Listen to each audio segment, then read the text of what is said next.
Okay. Welcome to my studio. My name is Michael Markowsky, and once again, we're going to attempt to recreate another one of my favorite paintings. Today, we're going to be looking at the work of Lawren Harris, and this painting he did of icebergs, although properly titled Iceberg Smith Sound from 1930. And I think this might be our third or fourth Lawren Harris painting that we've done throughout these series. Lawren Harris is one of the great Canadian artists of all time, and probably one of the most, if not the single most famous Canadian artist outside of Canada. So this episode was supposed to air during Culture Days here in Canada about a month ago, but because of my move from studio to studio, this episode got bumped. But I didn't want to move on without doing it, so today we're going to tackle this painting. I love this painting. I love the colors in it, and I love the radiating light that appears to be coming from behind it. Oh, cool, awesome, cool. Some people in the chat there. There's Angel and Rebar. Okay, so let's just look at the plan for today's episode. In a few moments, we're going to talk about the complexity of this painting. We'll talk about the scale of difficulty. Is this something that you might be able to attempt to do depending on your level of skill? We'll talk about the materials required. We'll do the image transfer. So we'll talk about how to get the image onto the canvas to get it started. We'll stain it. We'll talk briefly about Lawren Harris's biography. Again, we've done more than one of these episodes focusing on him in the past, so I'm not sure how deep I'm going to go in today. And then we're going to do some underpaint. Well, no, probably not underpainting. We're just going to go right into the background and start working on that beautiful yellow sky. My hope is to try to do this painting in a reasonable short amount of time. Every rock of wood, we'll see. I should not even talk about that, because every time I talk about how long it's going to take me, it takes me at least twice as long. But I would love to do our finishing touches in about 3 hours or less here. So let's see how we do.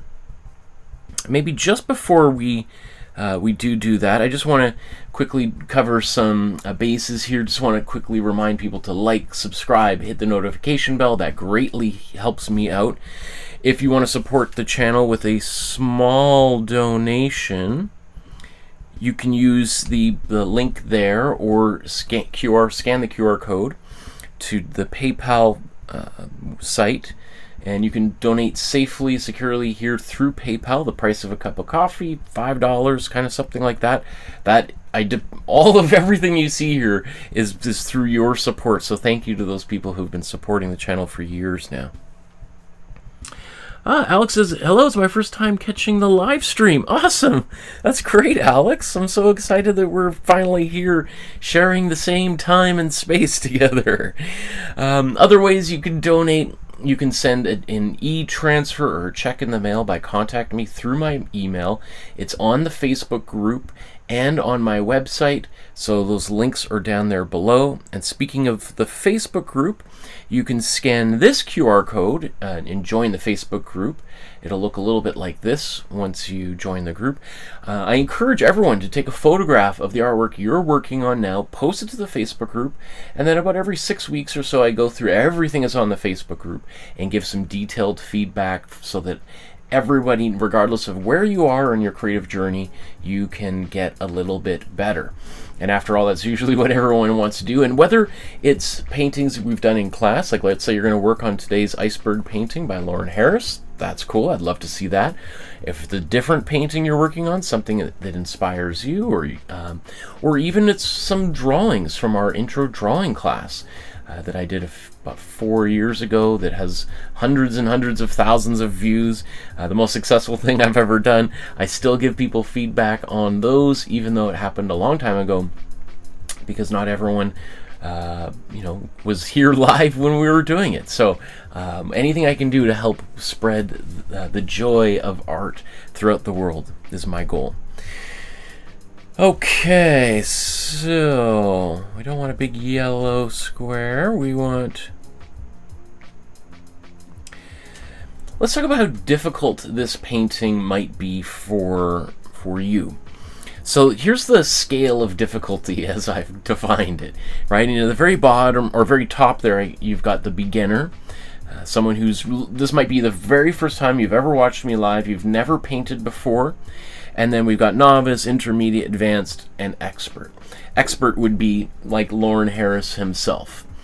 And so if you've never done a painting before, this painting, it would be possible, but you'd want to, again, keep your expectations low. But I do think a novice painter might be able to do this. Someone who's done the basic color wheel and maybe 1 or 2 paintings as part of the Master Study series. I think that might be possible. I think an intermediate should have no problem with this painting whatsoever. And then advanced is someone who's been painting for a while and is really now doing their own artwork, right? And the lines between all of these are kind of blurry, but an intermediate can certainly be, could be 20 years of someone's life in that middle zone there. So I would say today's painting is a level 2. Your novice painter should be able to do this. Okay. Let's talk about the materials required. Of course, I did an entire almost 2-hour-long episode talking about this, so I'm not going to go through it in too much detail here. There is the Dropbox that has the free handout that you can print out at home, take with you to an art supply store.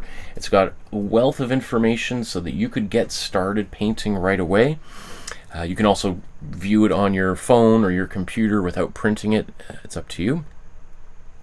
But suffice to say, here's kind of your basic materials. Some paint, acrylic paint specifically, and a 9x12 sized canvas. There are other optional things here, but I don't think we're going to use any of these today. Of course, it's always a good idea to have a couple spare rags around. And if nothing else, if disaster strikes, take your sock off and use that to mop up all of the water or paint that might have spilled all over the place. Because a ruined sock is probably better than a ruined carpet or anything else, right? We're going to be using what's called a split primary palette, and that means we're going to use 2 yellows, 2 reds, 2 blues, plus a white, maybe black for the first time in a while, possibly. Well, actually, I'm probably just going to mix my own, and you can see the recipe there, and we'll talk about that as we go forward. And the reason why I like using the split primary palette, I didn't invent it, but it's my goal to really popularize it because it's something I wish I learned when I was 10 years old, when I was in art school. Didn't learn this at all. We talked about color temperature, which the split primary palette emphasizes, but it wasn't until I was a teacher myself that I was looking at how do I teach art in the most simple way that everybody can understand. And I stumbled upon this and was like, this is literally a no-brainer. This is like, why is this not taught in every elementary school in the world in the same way that people teach the alphabet? Anyway, the reason why the color temperature is really important is it helps us understand how to create a sense of depth or the illusion of 3 dimensions on a 2-dimensional surface. Because warm colors appear to advance towards the viewer, cool colors appear to recede. And that also helps you identify colors if you're trying to mix those colors, or you're looking at a scene in front of you and you're trying to figure out what color do I mix. You just ask yourself, where is it in the picture? Is it in the foreground or the background? Is it close to me and my eyes, the viewer, or is it further away from me, right? If it's a painting of a gopher in front of mountains, the gopher is probably closer to you, so it's going to use warm colors. The mountains are further away, so they're going to use cool colors, right? It sounds simple, and it really is simple. Sometimes people make it way more complicated than it needs to be, but if we just think about those fundamentals, it's going to make our lives a lot easier. Now let's talk about the paint that I'm about to use. I'm going to use these Amsterdam paints. Not sponsored, not paid. No one has given me a penny of free supplies, so you know that this is based upon my actual experience as a teacher and artist. That this Amsterdam paint is by far the best quality for the least amount of money. You could certainly spend more, like here on golden paints, which are superior by maybe 15%, 20% more superior than Amsterdam in terms of quality, but the price is about 3 times the price. And I'm always a big advocate of using less expensive paints when you're just getting started so that the stakes feel lower, right? So if you make a mistake and you're just using a couple dollars worth of paint on your canvas, it's kind of a bummer, but it's not the end of the world. Whereas if you're making a painting and you use the most expensive paint available and it doesn't turn out the way you want, then it can feel like, oh man, like I really screwed up here. And it might even discourage you from making future paintings in the future because you feel like, I don't want to waste any more money, right? Let alone time, etc. Having said that, I think you can't waste time when you're making a painting. Every painting is a learning experience. It doesn't always feel that way, but if you make a painting you're not happy with, and you can spend a little bit of time reflecting on what's not working, then it's a great learning experience, maybe even better than a successful painting. Obviously here I'm just cycling through all of the different major brands around the world that you could use. If you know of a brand that isn't listed here, please let me know so I can add it here.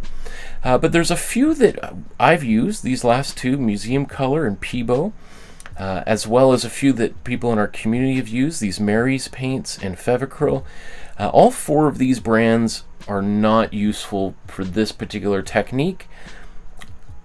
Would they be useful for other techniques? Maybe. I'm super disappointed though in Peebo. Peebo is a global brand. You can find almost every art supply store in North America.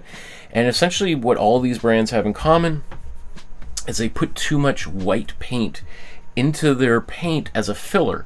Most paint companies do that anyway to obviously much lesser extent, but Peebo does way too much of it. Same thing with Fevicryl, Mary's, and Fevicryl, Mary's, and Museum Color. And so it just makes it impossible to mix the black as I like to make it. All of your colors are going to have a pastel quality, which again may or may not be what you're after. So let's do our first real step here, and that step is to get an image onto the canvas. So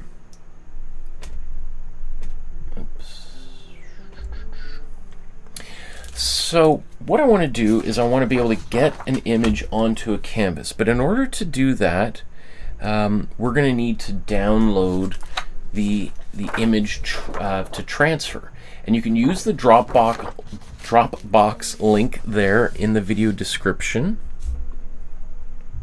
I just realized my Dropbox.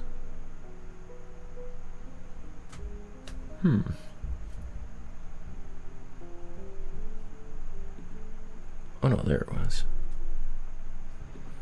No, I guess I don't have it.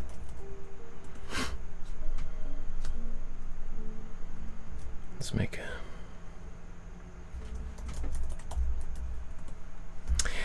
Okay, so if you click on that Dropbox folder, you'll see that at the very top there is our art supply buying guide. I just revised it, and so there's a brand new file at the very top of that folder. And then all of the basic materials to get started with the first few Master Study episodes. And then you'll see the first, I don't know, 100 folders are for our most basic paintings, mostly. Some are a little more complicated. And then when you get to the ones that just begin with numbers, these are all more complex paintings. So you'll see like the Mona Lisa's in here, Salvador Dali's famous melting clocks. There's Star Wars paintings and paintings by some of the great artists from China and Japan, Korea, all over the place. You got a bunch of Van Goghs in here. Anyway, our painting today is in the folder 00Z02. And then there's 2 files in 2 different folders. You got Mount Edith Cavell, which we did years ago, and then here's the Iceberg one. I think there's a few. We must have done more than just these. 2. Huh. Okay. Anyway, in here you've got the original painting and then 2 versions of the outline. One's a PDF and one's a JPEG, whatever's easier for you to print out at home.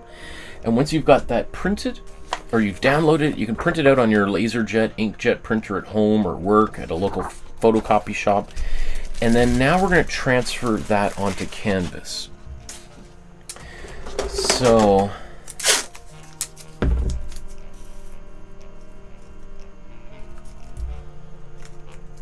okay, you let me know, can you hear the fans running? I've got, since the overhead camera was overheating the last bunch of episodes, I got fans there.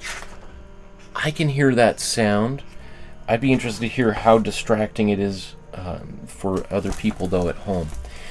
Next, what I'm going to use here is some carbon paper, or this is graphite paper. Same thing, basically. I mean, different thing, but basically the same. This I ordered off of Amazon, 100 sheets for like $10, $12 or something. The link is for that in the description below. This is one of the better deals for art supplies that you can find on Amazon. A lot of stuff I've found, like acrylic paint on Amazon, way overpriced. Definitely look elsewhere, your local art supply store rather than Amazon for paint. But some of the other things like canvas, carbon or graphite paper, sometimes paintbrushes, but again, with anything, you know, do your due diligence and maybe shop around. Support your local art supply store whenever possible.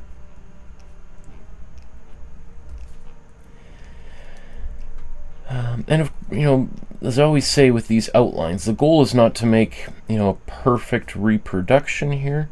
It's just to kind of to speed up the drawing process, and also so that everyone, wherever you are, we can all start on the same page, and we can really focus on the painting process rather than the drawing process. Because as I said, I taught a very successful drawing class here on YouTube, which people have done all over the world. So I don't know if there's any need for me to teach those same skills over and over and over again.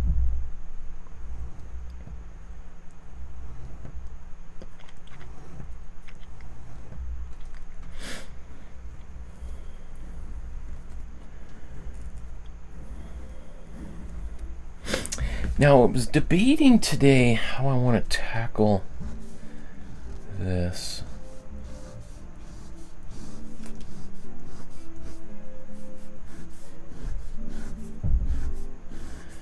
Part of me is even considering just painting it really dark, but I'm gonna get some of the biggest shapes on here, and then I'll decide.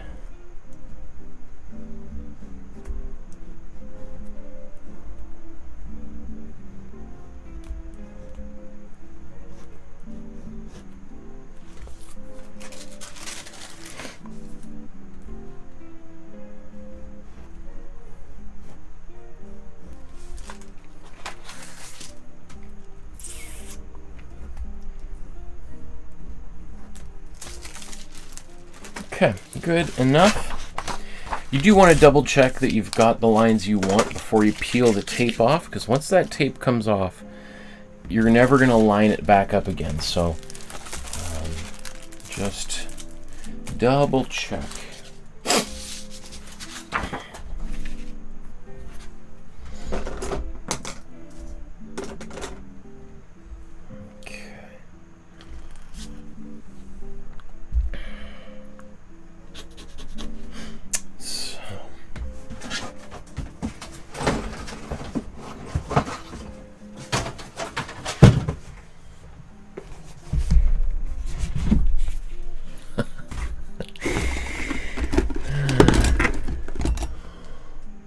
Ooh, it's definitely hot in here today. And it's quite muggy outside. It's been raining on and off, so man, if it's hot in here right now in the middle of November, it's going to be intense in the middle of July. Good, I'm just putting that in my mind here for the future. Okay, so that looks good. Let's go to our next step. Next step is to stain this painting with a little bit of color. You don't have to do this, but this is one of my favorite steps in the artistic process because, well, there's lots of different reasons. Let's look at them. First of all, it just gets rid of the white of the canvas, so you don't have that scary kind of white, like, what are you gonna do next? Right, kind of taunting you. It's like, okay, already taken care of. We've got a color there. We've already started painting. I often talk about this as part of my routine, and it's a part of, since I've been doing it for so long, it's something that I can do without really thinking about too much. That helps me transition from the world of that exists outside the studio to the world inside the studio. So going from my daily life into a more creative mode. And yet I'm making a painting, I'm literally painting, but I don't really have to think about mixing colors. And so for me, that's probably the most essential and important part of why I do this. Oh, shoot. I didn't switch views. Okay, so anyway, this is what I'm doing here. So basically what I did is I put about 30% water to paint on here to mix into my acrylic. And this is the only time I ever use water, when I'm painting with acrylic paint. And that's because really you don't want to be using water much when you're painting with acrylics, because acrylics are water soluble. You know, think we use water to clean our acrylic brushes, so you don't want to put too much water in there because it's going to break the bonds that hold the paint together. But what I am doing is less actually painting and more staining the surface of my canvas, putting color on there that's going to soak into the gesso. Gesso is the material that that creates the white canvas, because often canvas doesn't come, most of the time it doesn't come white. It's kind of got like a khaki color. So it's been pre-gessoed by the manufacturer, and this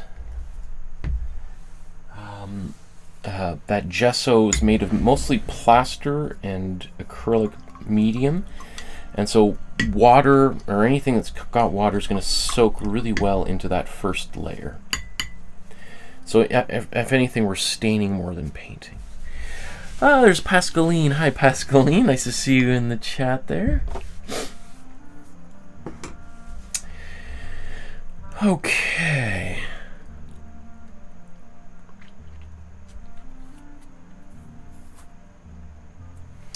Just debating what I want to do next. Let's blow dry this and I'll give it a good little think. Just going to mute the audio momentarily.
Sorry, I'm just, okay, well, let me just show you where.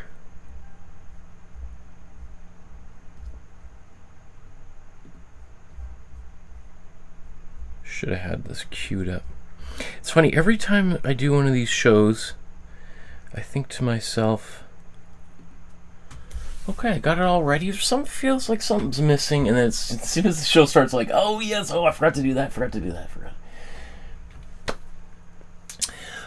Okay, so now that we've got the painting, the Imprimatura started here, and it's mostly dry, let's talk a little bit about Lawren Harris and his biography, and just so we have a little bit of understanding about the behind the scenes for this painting.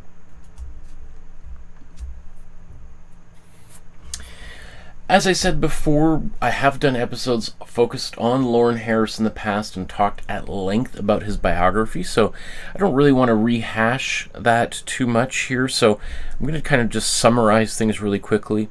Lawren Harris was born in 1885 and dies in 1970 at age 84, so lived a very long, very prolific, productive life, and by the time he died, he was basically unquestionably one of the most important artists of his generation, and really helped to establish a unique Canadian art as part of what was called the Group of Seven.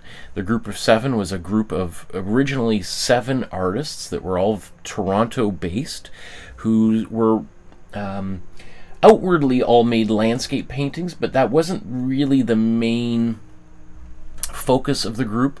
It was the main focus of the group was trying to create a uniquely Canadian approach to painting, whether that be landscape or portraiture or still lifes, etc.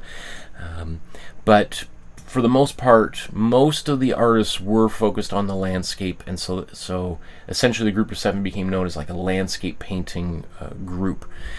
There were lots. I've talked about the formation of the Group of Seven at length. I've even done episodes on every single member of the Group of Seven, of which there were 10, because some of the members moved from Toronto, and as those people moved out of Toronto, other artists took their place.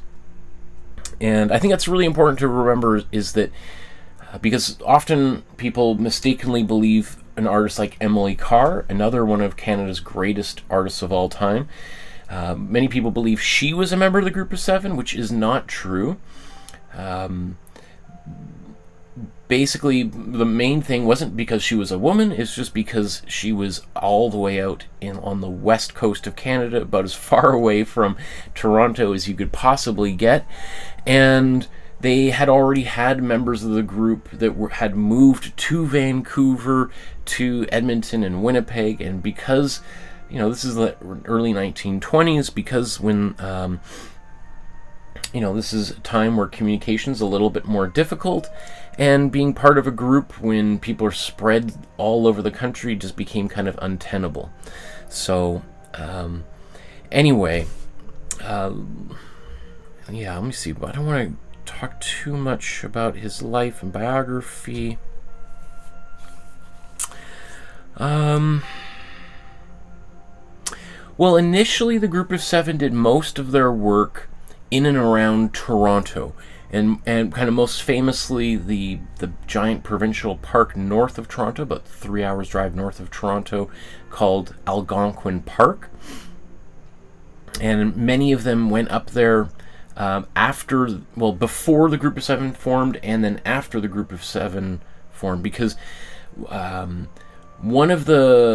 person who's often associated with the Group of Seven, Tom Thompson, had spent many of his summers in Algonquin Park, living and painting there, and many of the other Group of Seven members would go and visit and stay with him up there, and so that kind of formed the initial material and the bonds that would bring a group of 7 together after Tom Thomson died in 1917. Also happening during the late teens was World War I, and because of World War I, many of the members of the group of 7, I think all but 2 of them that I can think of, went into active combat into Europe to fight. And so when they all got back from World War I, Tom Thomson had passed away. They're kind of the guy that they later saw as sort of the spiritual embodiment of the movement they wanted to create. And after seeing the horrors of World War I, and then also seeing kind of one of their best friends die so suddenly in such a peaceful place, I think they decided, life is too short. If we're going to do this thing about creating a uniquely Canadian art, we better do it now. We better put our resources together and form a group, and that's what they did. And I think they formed in 1920 and first exhibit in 1921, and that becomes a very, very successful group. It really kind of cements itself in the Canadian imagination. They travel not just around Toronto, but then out further west, particularly A.Y. Jackson and Lawren Harris and Varley particularly go out west to the Rocky Mountains and make paintings there. And Lawren Harris also spends a lot of the rest of his life doing a lot of traveling. I skipped over it here earlier, although I did cover it in depth in the previous episode on Lawren Harris. Lawren Harris was from a very, very wealthy family, and used his money to help advance Canadian art by building a famous building in Toronto called the Studio Building that housed successful Canadian artists as a way of keeping them from moving down to the United States, which was where a lot of Canadian artists were going and still to this day do. But he also used that money to help to give himself opportunities to travel, and one of the places he did, and which directly inspires today's painting, is a trip he did up to the Canadian Arctic, and up to Greenland and to Ellesmere Island. Ellesmere Island being the most northern island in Canada. It's also where I went and visited during my trip up to the North Pole about 10 years ago, when I became the first artist to make a painting at the North Pole. And so Lawren Harris did at least a couple trips up north. And so we could see here, it's talking about he traveled with the Royal Canadian Mounted Police on a supply ship, the Icebreaker, the SS Beothuk, for 2 months, during which he completed 50 sketches. And those sketches that they're referring to are paintings not too much bigger or smaller than today's painting. Somewhere between, like, this is a 9x12 canvas. So his sketches were usually somewhere between 8x10 to maybe a little bit bigger than this, depending on how much time he had to paint. Because there were times where that Arctic expedition kind of came ashore in Greenland or on Ellesmere Island, and the scientists and police up there were exploring, charting some of the straits up there for navigation purposes. So if he knew they were going to be ashore for 5 or 6 hours, he might make a larger painting. If they weren't going ashore, but they were just stopped, he might make a smaller one, so that if the boat started running again in just a few minutes, he wouldn't be like, oh man, I just started this canvas and now the whole landscape's changed because the boat has moved in a different direction. So today's painting comes out of that experience going up north, and I think it's really interesting, the work. Well, in fact, So today's painting by Lawren Harris of an iceberg comes out of one of those trips he took up to the Canadian Arctic in the early 1930s, and I think it's really interesting because it's really this lone iceberg floating by itself with this glowing light in behind it. And so there's a lot of kind of different emotions I attach to this painting when I see it. One of which is kind of the monumentality of the iceberg, kind of in the middle of nowhere. It looks like a castle in the middle of, you know, a giant open field. It also reminds me of Böcklin's, what is it, Isle of the Dead? Which is a painting I was going to do for Halloween, and that got bumped, so not sure when we're going to do it. It's been a requested number of times. But there is another famous painting similar, well, maybe let's see.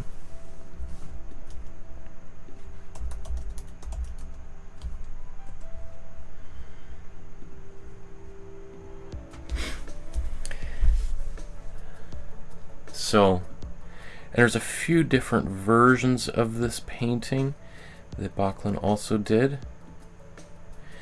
So, this is, you know, this painting was done in the late 1800s. When is it? 1880. And this, I'm sure that Lawren Harris would have been aware of that particular composition, that painting. You know, at one point, the Isle of the Dead was considered to be one of the most famous paintings on Earth, particularly in Scandinavia, which is one of the places that really inspired Lawren Harris, or the Scandinavian art in particular, really inspired the work of many of the members of the Group of Seven. And so it's interesting. So this painting, you know, especially if we think of the composition, which may or may not have inspired it, that kind of island or this iceberg in the middle of kind of the ocean, and the way that, you know, the light is really bright in behind it, but the iceberg itself is sort of silhouetted. The water is quite dark, maybe almost unusually dark. I mean, assuming that this is either sunrise or sunset, and yet, you know, so there's maybe a bit of foreboding or something going on here. You know, it reminds me of, you know, so many fantasy movies like King Kong or Jurassic Park, where, you know, you're approaching this island that might be uncharted, that nobody knows about, and icebergs are like that because they sort of come and go and sometimes sink and sometimes rise out of the water. So there's this kind of excitement, anticipation about encountering an iceberg like this, but also the possibility that it could be quite dangerous, because, you know, the saying goes is that you only ever see the tip of the iceberg above the water, and below it could be just barely anything there, or it could go down, you know, down to the depths of the ocean.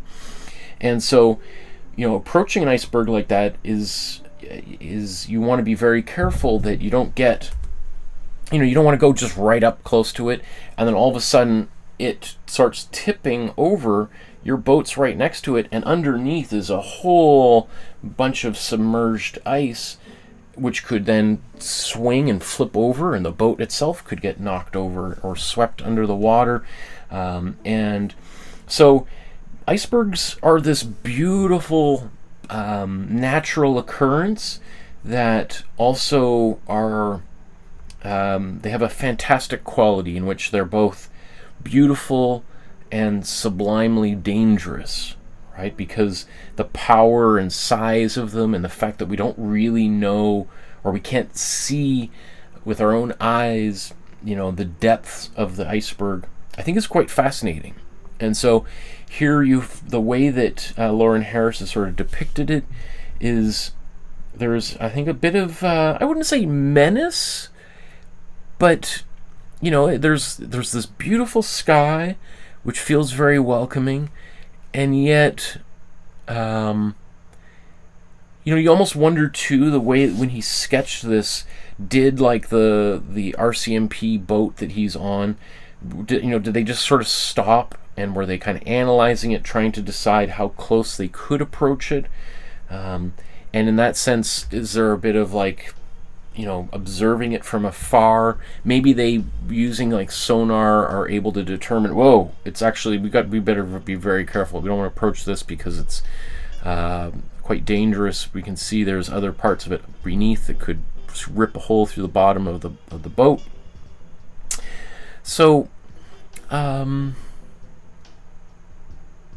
know, it also makes me think, you know, since the sun is rising on the other side, or setting perhaps, that, you know, we're seeing the darkest side of the iceberg, and one imagines that they might kind of transit around the iceberg, and we would see, you know, a very, very different image of the iceberg, where, you know, that it would be lit from the front, and we'd have the beautiful blue of the water and the snow, the ice, etc.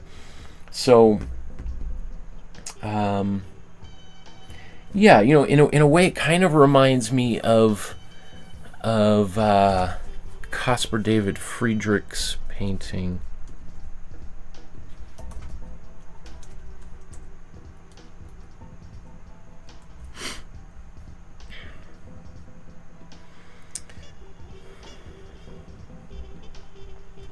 Now, we did this painting, I think it was for like a New Year's or something a few years ago, The Wanderer Above the Sea of Fog from 1818.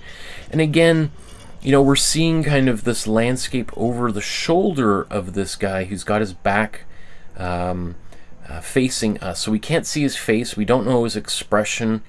And there's people have written PhD theses about this painting, about what it might mean. But in a weird way, I kind of feel like, again, there's a bit of that in this painting with, like, you know, we're just seeing the back side of this iceberg, and, you know, it's like, what is on the other side? What's going on here? If we were to go around to the other side, you know, might we find, you know, the most beautiful image of all time, the way the light is kind of hitting the iceberg? Or is it possible we come all the way around the other side and there's like a shipwreck that's been there for 150 years, and there's the corpses of long dead sailors, half kind of entombed in the ice? I don't know. Maybe I'm just reading a lot into this painting, but I do think that probably Lawren Harris, when he's working on that painting, is kind of imbuing it with. I feel this is not just a painting of an iceberg. It's more than that, and that also goes into some of the spiritual interests that Lawren Harris had. So Lawren Harris was particularly enamored with a spiritual belief called theosophy, which would kind of spread around the art world in the late 1920s, early 30s, and that was that basically every single thing that you can see or hold, every person, was imbued with spiritual qualities and meanings. So that an iceberg for Harris is not just an iceberg, it's not even just a symbol of something, it is the embodiment of something. I think it's fair for me, I know it might sound ridiculous, me kind of riffing off on this painting and the different possibilities and comparing it to some of these other paintings, but I certainly wouldn't put it past Lawren Harris to have been thinking along those lines while he was working on this painting. Anyway, I think let's move on and start working on the painting itself, and, you know, as we go, other ideas might come to us. So, let me take a sip of tea. So one thing we could do at this stage would be to do a little bit of underpainting, and sometimes artists might combine the underdrawing, the Imprimatura, the underpainting, and the background layer all in one go. For the sake of these episodes, especially for beginners, I like to break things down into the most simple possible steps, and that sometimes means that they mean different things than maybe other people might define them. And that's especially true with underpainting. The way that I like to define underpainting for the purposes of these classes is really mostly just doing any kind of small outlining of details, especially faces, like eyes, noses, mouths, fingers, so that if they get covered up with subsequent layers of paint, we can still see them and we're not so stressed out about losing those details.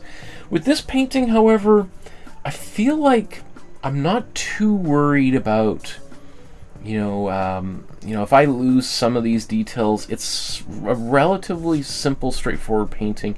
I think I should be fine. So I'm going to skip over the underpainting.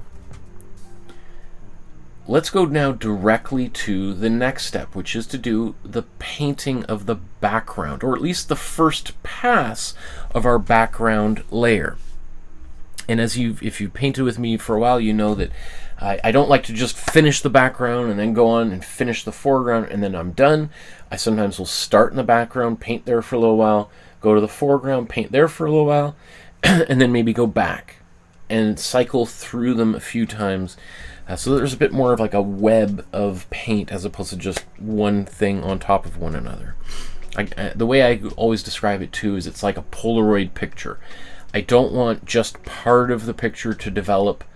I want the whole thing to develop simultaneously, so that I don't just have a finished background and nothing else in the foreground.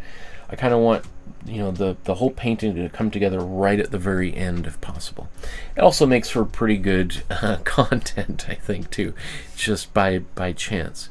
So if this is our background, and how do we want to begin this painting?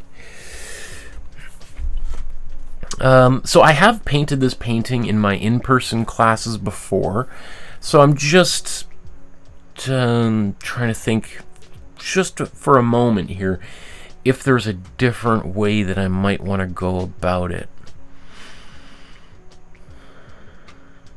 No,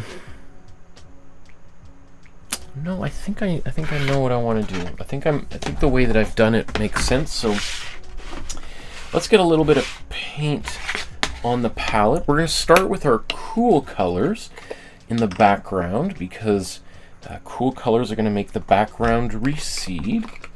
So I'm going to put a bit of cool yellow there. Let's put some white.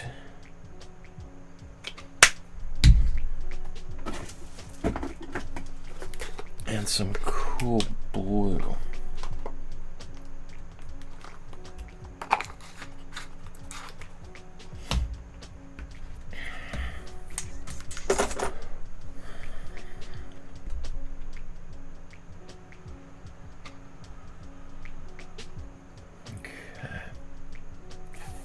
I'm just debating size of brushes. How big a brush do I want to? Let's start with a bit of a bigger brush. Okay, so what I've done so far is I've just put these three colors on here. I got my cool yellow and my cool blue and some white. And what I want to do is we're going to mix some cool yellow and white, and we'll put that onto the painting here. So let's take our white,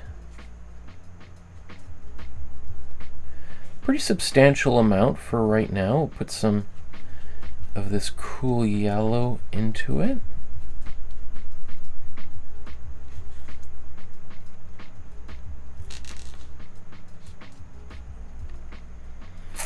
And this is why I was thinking maybe using a smaller brush, but we'll see.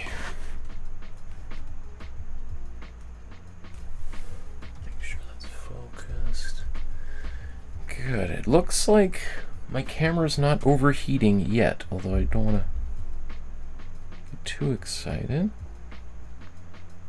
Again, you tell me in the chat if you can hear the fans running.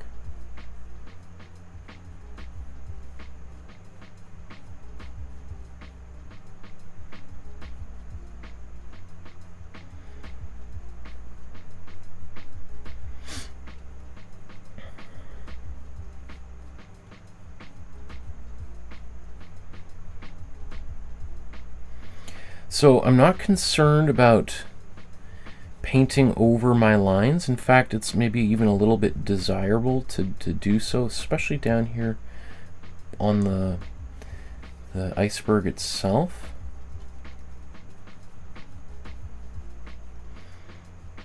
You can see I'm painting over the lines in the sky as well. I should have mentioned it too, but when I was painting it, I sort of made an effort to, or when I was doing the image transfer, I wasn't too concerned about pressing too hard on there. In fact, I let up a little bit.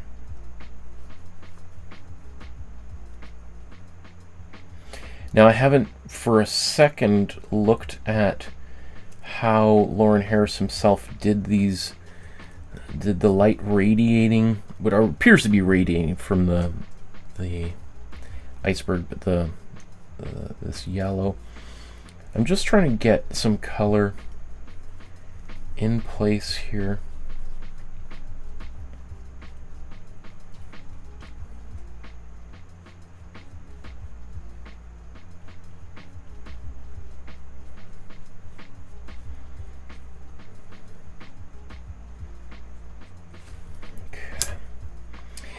Next, I am going to switch down to a smaller brush here. And I'm going to use this to get into the sky. In fact, you know what? I'm just going to paint, because I realized I didn't do all of the lines there, so might as well just paint all that in. I'll paint the clouds over top of it anyway.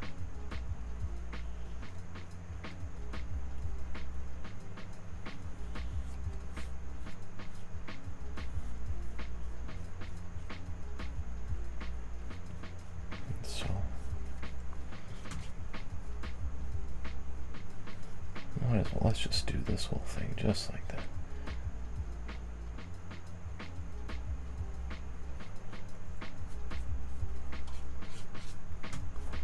I was going to keep, I'm going to paint gray clouds here, but then I thought, you know what? If I'm going to have some gray clouds, let's all paint them the same way, so there's the same color beneath all of them.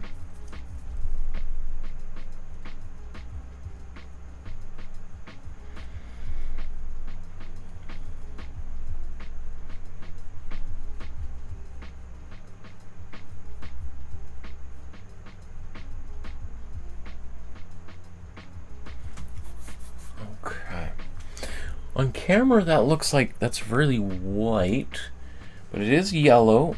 There's quite a lot of yellow in there. Okay. You know what? I was going to clean my brush, but let's. I'm just going to keep on moving forward here. So what I want to do now is I'm going to take a little bit of this blue.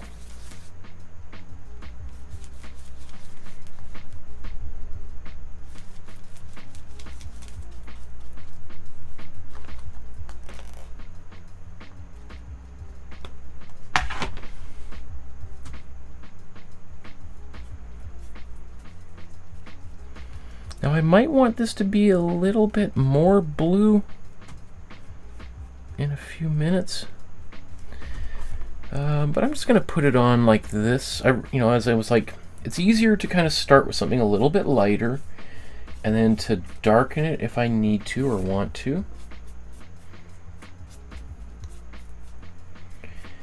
But I don't quite know exactly what I've got yet, so I'm just going to kind of build up to this point here.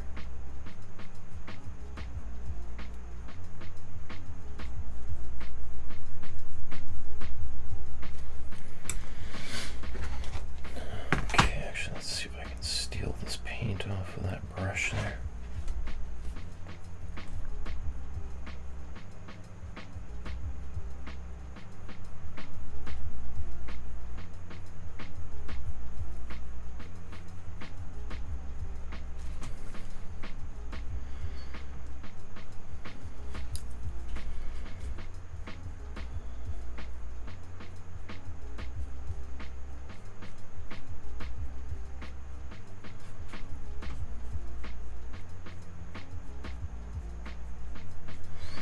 Now I'm just trying to mostly cover up the yellow that was there before. Again, not at all worrying about how closely it resembles the original painting or where the radiating beams start and end. I'm just trying to get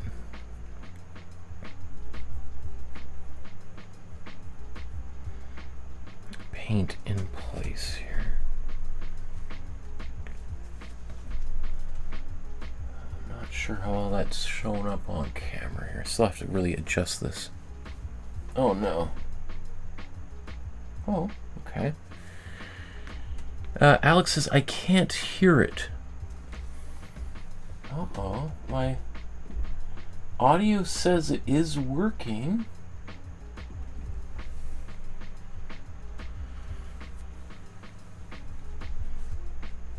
I don't know if anybody else who's watching can let me know if the audio has stopped working or not. Hopefully it's not a problem on my end. So anybody else watching, please let me know. Can you hear my voice right now?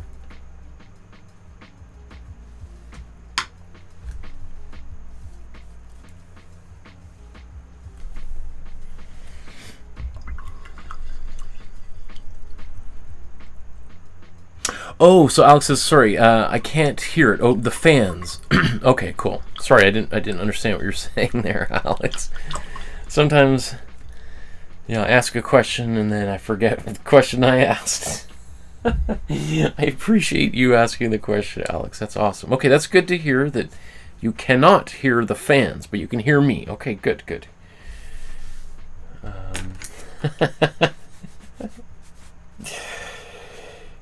You just gotta laugh. I say that because sometimes I forget to, I mute the microphone while I'm using the hair dryer so that you don't have the loud sound of the hair dryer.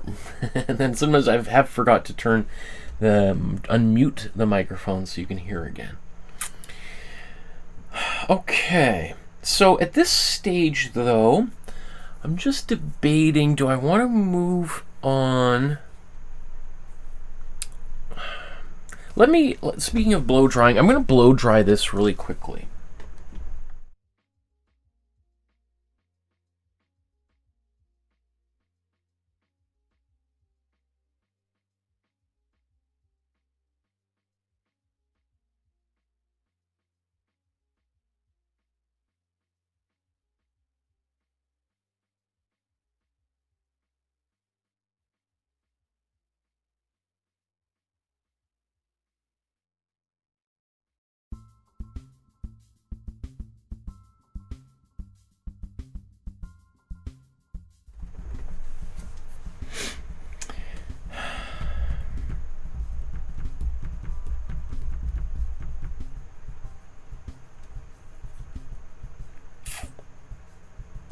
You know what? I'm of two minds here. I don't think either one is wrong.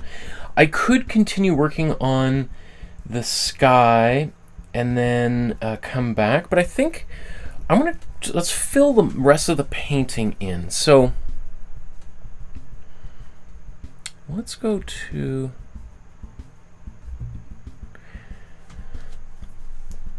now that we've got the background started, I want to go to the foreground and start working there for a few minutes, and then we'll come back to the background.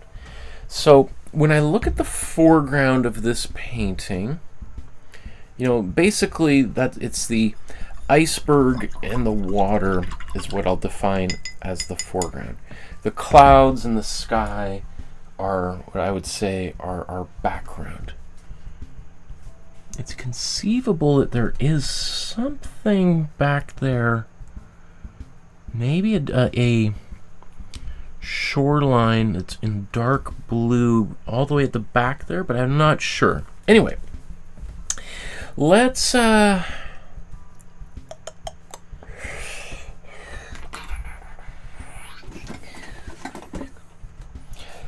we'll get some color on that iceberg. So let's do that first here.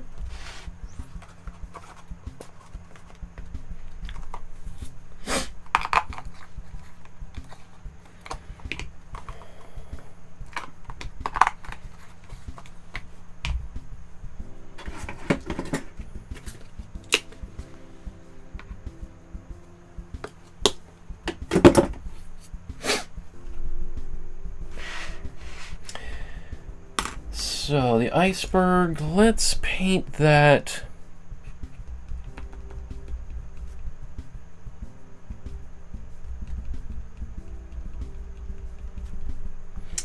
I'm going to take some of my white and my cool blue, or sorry, my warm blue at the moment.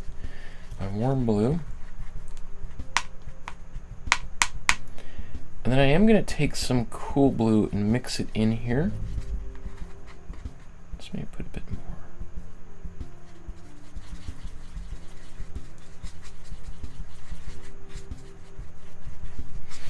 So the reason why I'm doing this is, even though the iceberg is in the foreground, I would say it's even technically kind of in the middle ground.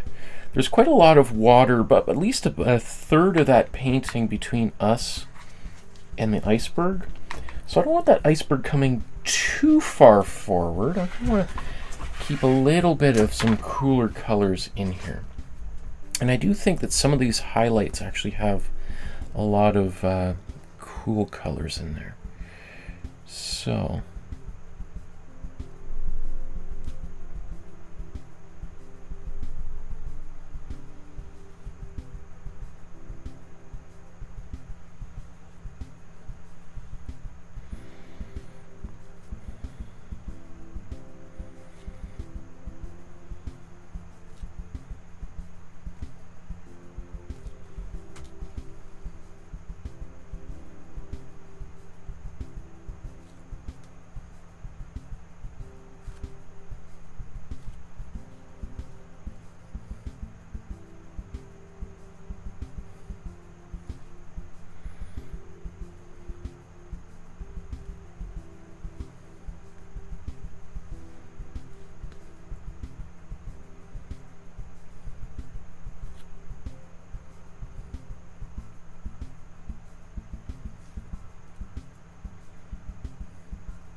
I'm painting some of these lighter parts. Now I'm going to make a mixture that's a bit darker with some warm blue. Just mixing it right into that previous mixture.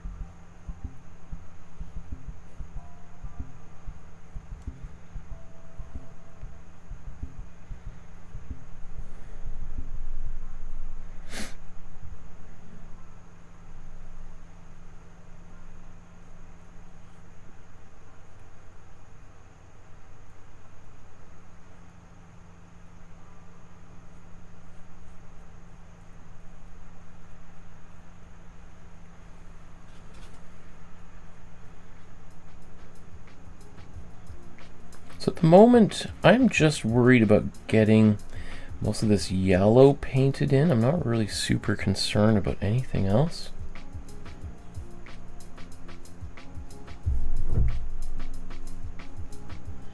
All of this is essentially just placeholders for me.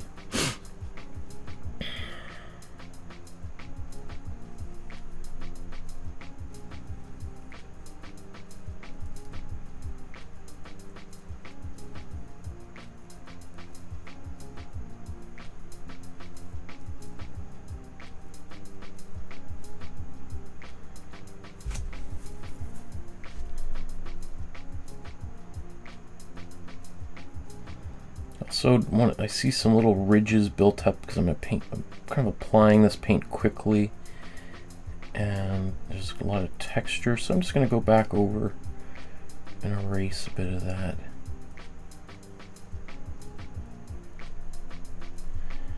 Most of my pencil lines have therefore completely disappeared. That's okay though, I'm not super worried about preserving those.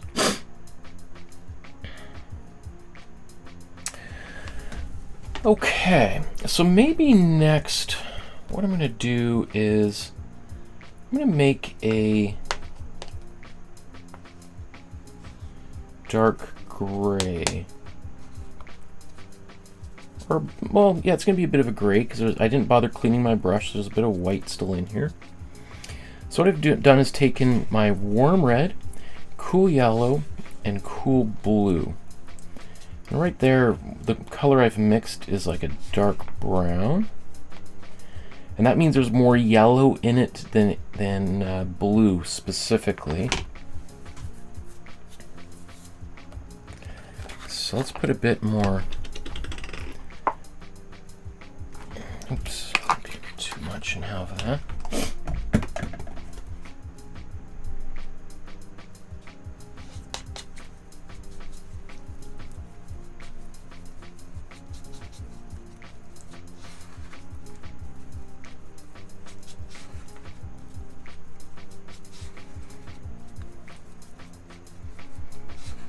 Okay, so this is supposed to be a black, but because I had a lot of white on my brush previously, it's gone to kind of a gray, or yeah, like a relatively dark gray, which is fine because that's kind of what I want here.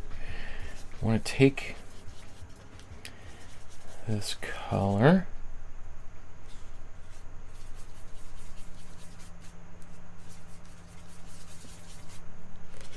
See, it's still a little bit brown, so let's put a bit more blue in there.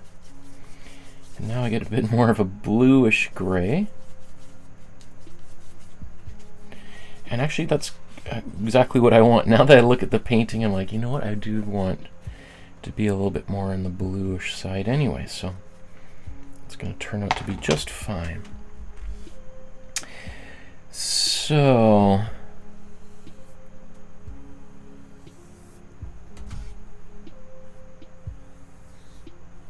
probably should have made a bigger batch of this.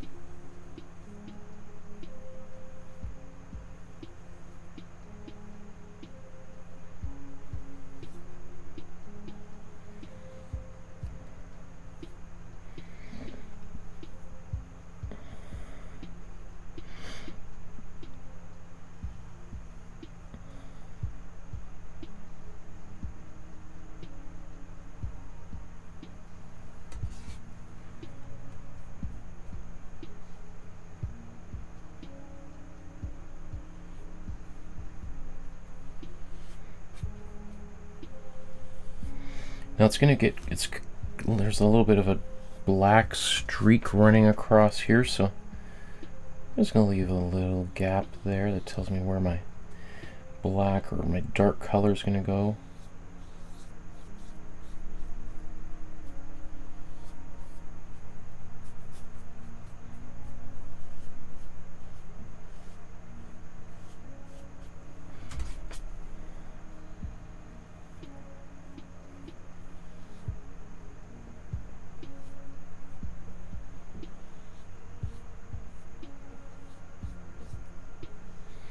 So really, if I was doing this painting on my own off camera, I would just cover this whole base here with this gray. I wouldn't even bother painting around any of these shapes at all. But I know that if you're a beginner painter, the idea of losing all of that underdrawing or from the image transfer might be just terrifying. So I'm kind of splitting doing kind of a little bit of version of that process.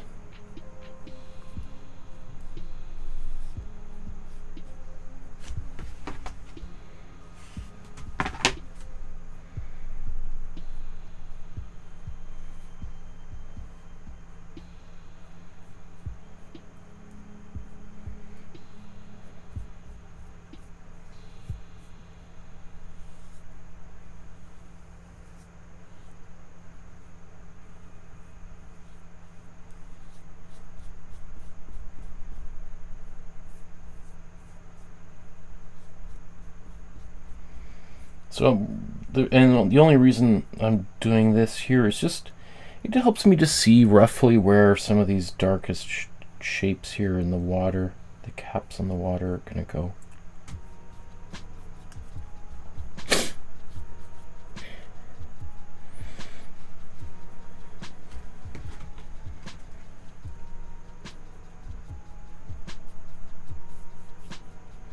So you can see there's, oh man, there's a lot of yellow that's coming through that layer.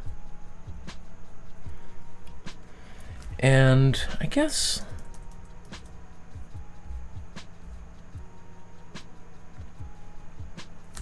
let's just take a look here.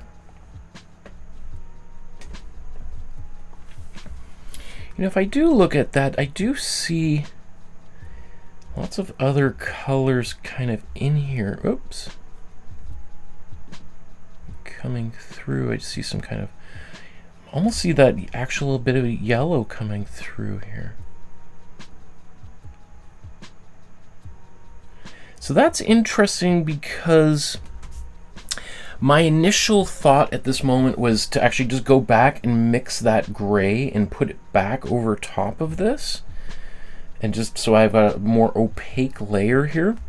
But now that I see that, I think I'm going to approach that more different, a little bit differently now.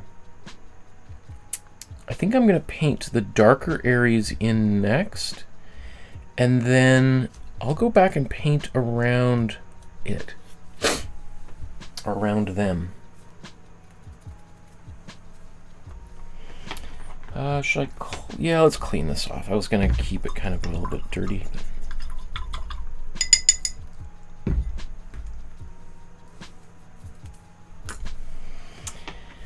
Let's go for a smaller brush.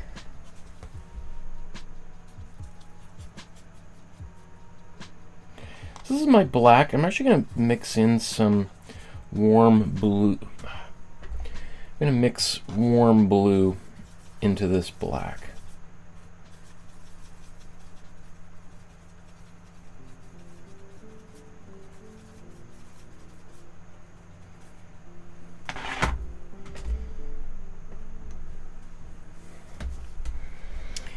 And then,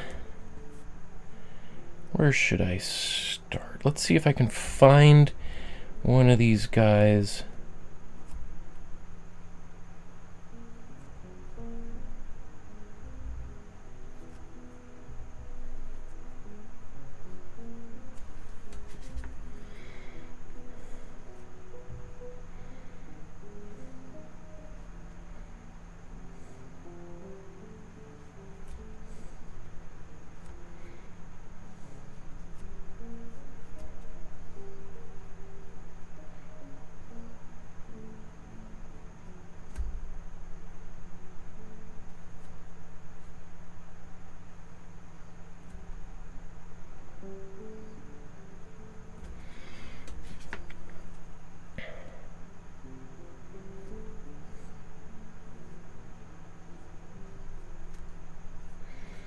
Now, I'm not going to worry about doing too good of a job here, because I'm going to be going around painting in and around some of these things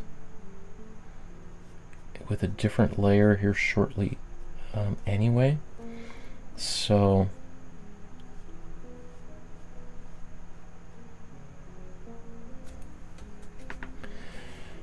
I'm mostly just filling paint in. And that might very well mean that by the end of this episode, that maybe the waves, the water looks very different than the original. That's okay. In fact, I would even say it might be preferable.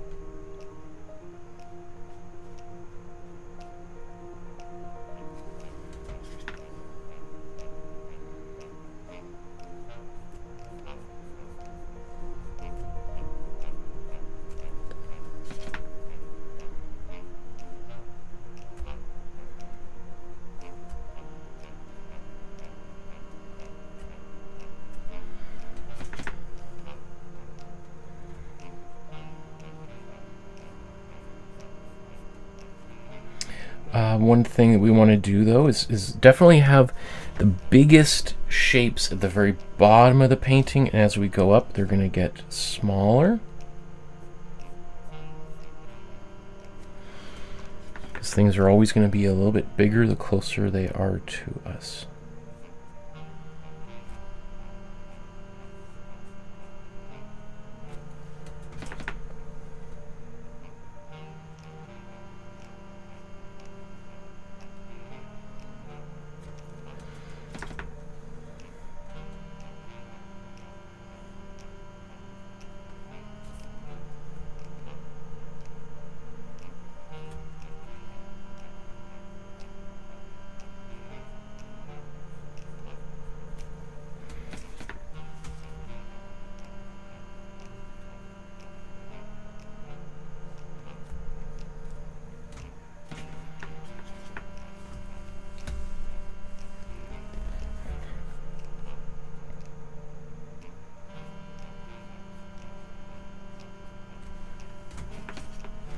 So there should be more space between them at the bottom of the painting.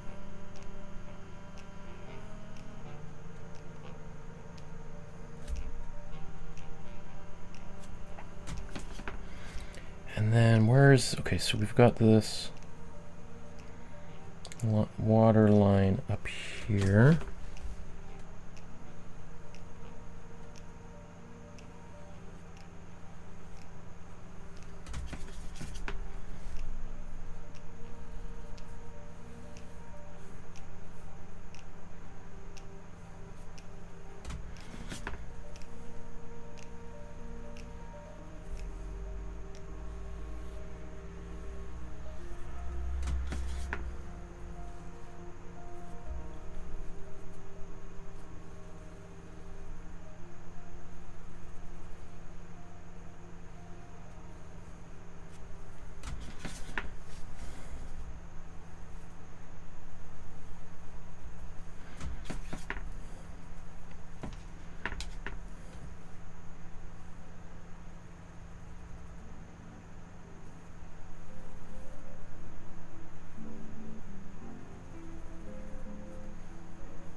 Let's mix a bit more of this black with a little bit more warm blue in here again.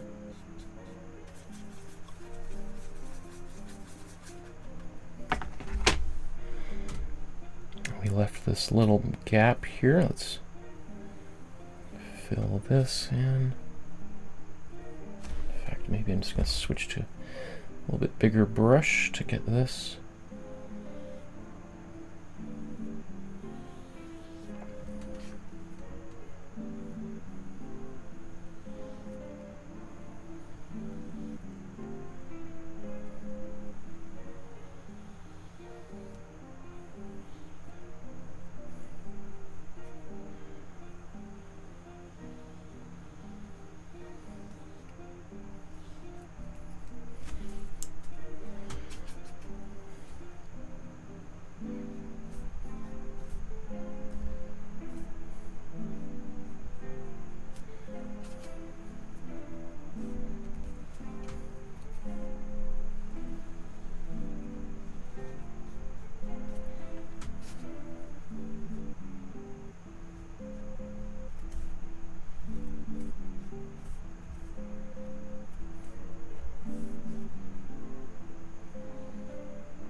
Okay.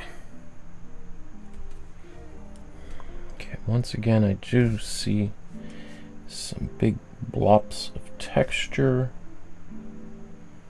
Just gonna try to get rid of those because those make become pretty hard to paint over later, especially if I want to change my mind about anything.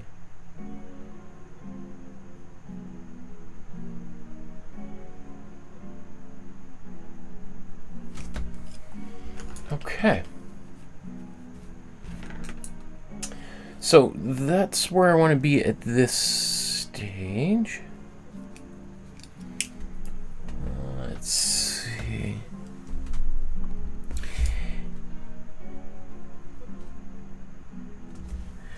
Oh, okay, so Angel says, Michael, I painted the Child Hassam painting of the American flags. It was very difficult because I'm a beginner. What level would you say it was?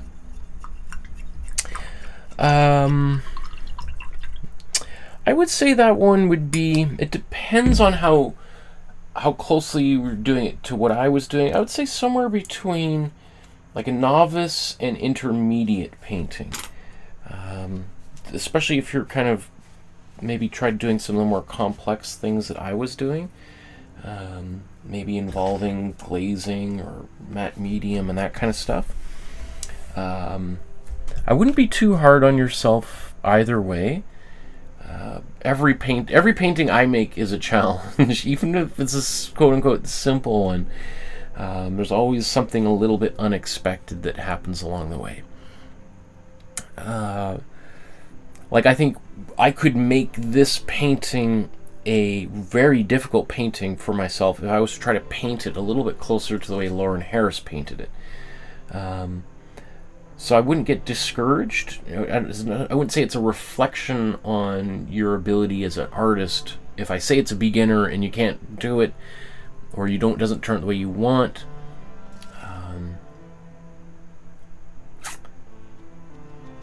yeah, I would say intermediate novice would be that one. Again, depending on how complicated you want to make it. Rain Tria says, "Hi teacher, I think I'm late. I just woke up." Yeah. Well, I've only been painting for about an hour here or so. So you haven't missed too much. And of course, it's always here on YouTube. You can watch it at your convenience later on too, if you like.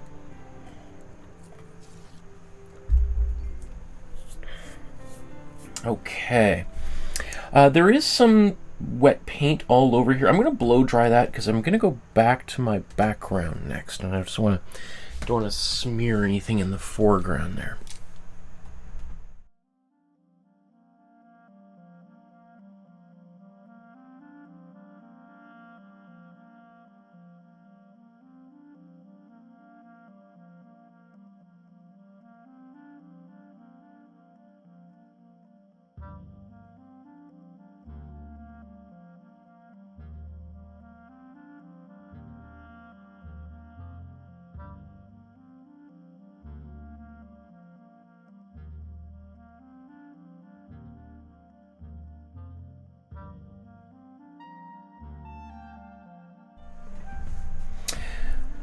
So this would also be a good stage of painting. If you had to stop for the day, this would be a perfect place to stop. Or this would also be a perfect place to stop if you wanted to now switch to oil paint. Because of course you can also put oil paint directly on top of acrylic paint, but you can't put acrylic on top of oil. I know, it's one of those weird little things. So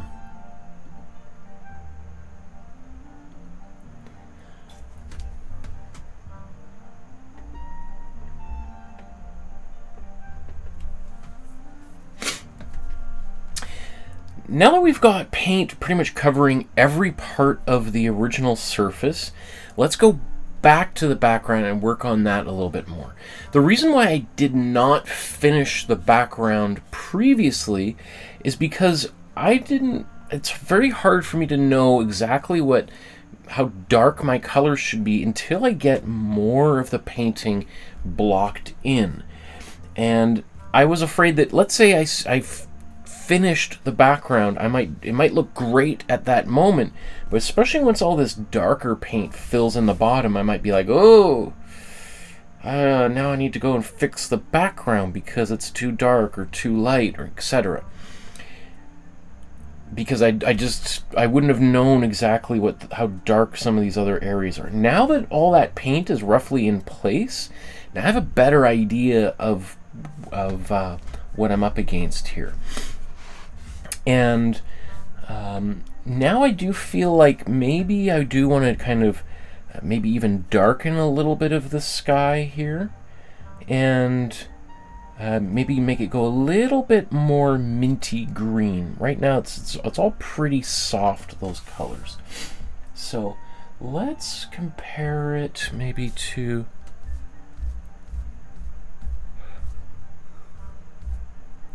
I got a yawn and a sneeze happening simultaneously. I didn't know which one was going to come out first. Oh, there's Stephanie in the chat. Hi, Stephanie. Okay. And then let's put these side by side. Okay. I think my painting on camera is a little bit brighter than the original, than it actually looks in person, but that's okay. I often brighten it up a little bit.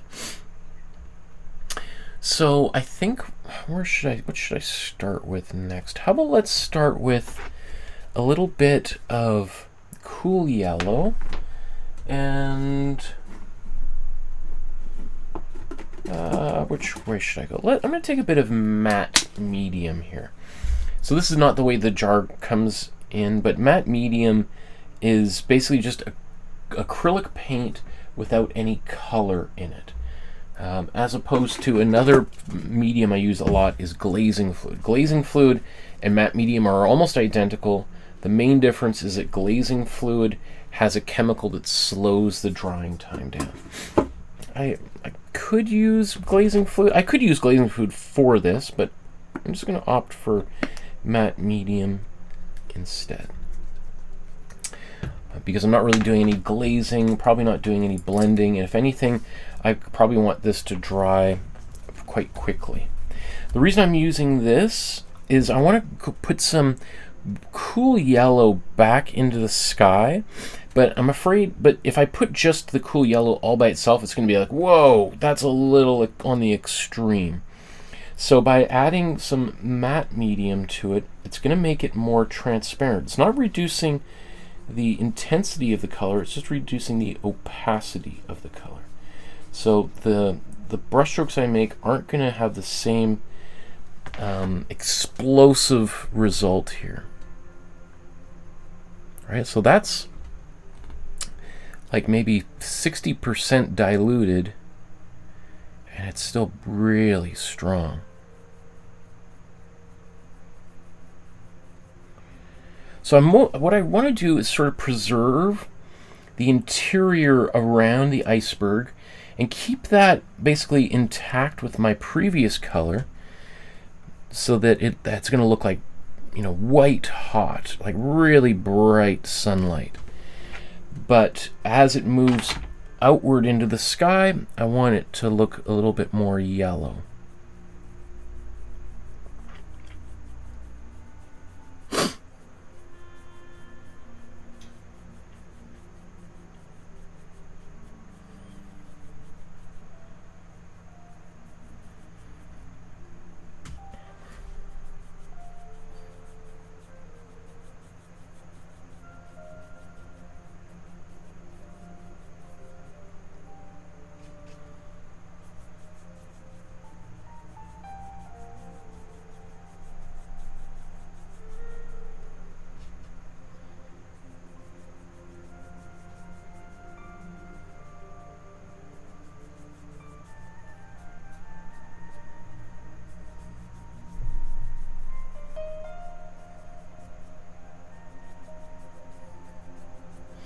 So the paint that I'm applying is also kind of relatively thin, so that I can do a little bit of dry brushing. And dry brushing is exactly the way it sounds. Like as the paint leaves the brush starts to dry out a little bit.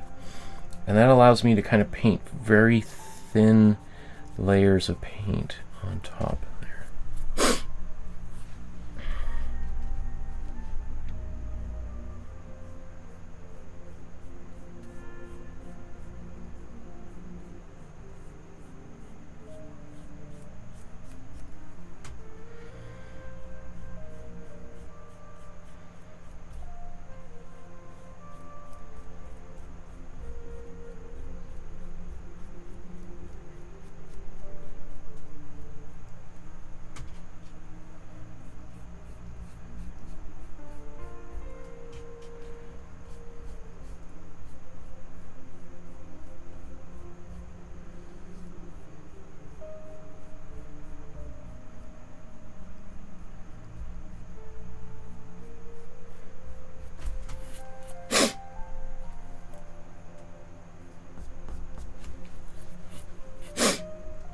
Okay, I like that. Let's see how that's looking there. Okay, pretty good.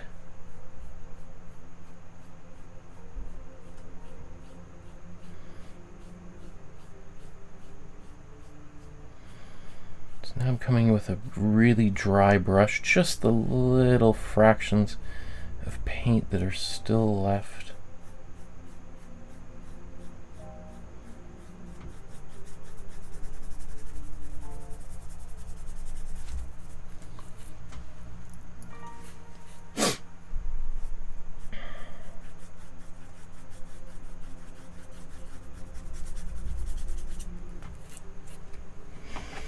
Okay, now I'm just going to take some pure cool yellow all by itself.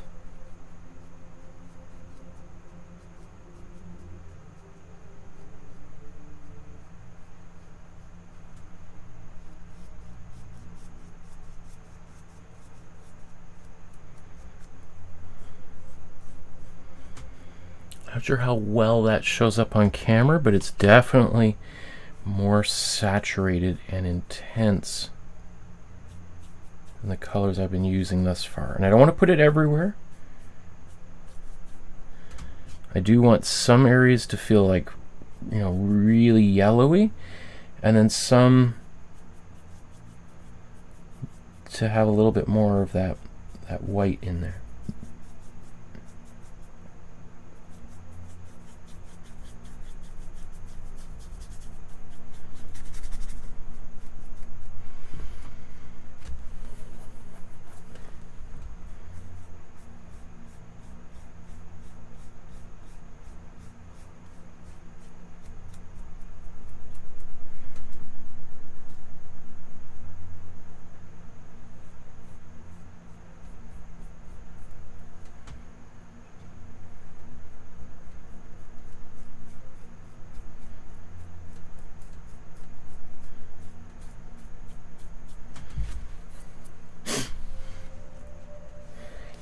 Okay.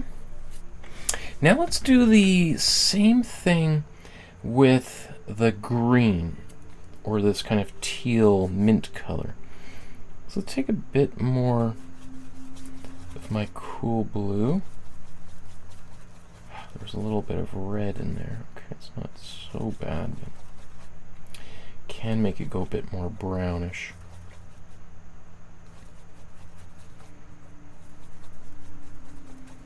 Or a little bit of red will make this go brown, so I kind of want to avoid that. You know what? Before I do this, I'm going to blow dry that there.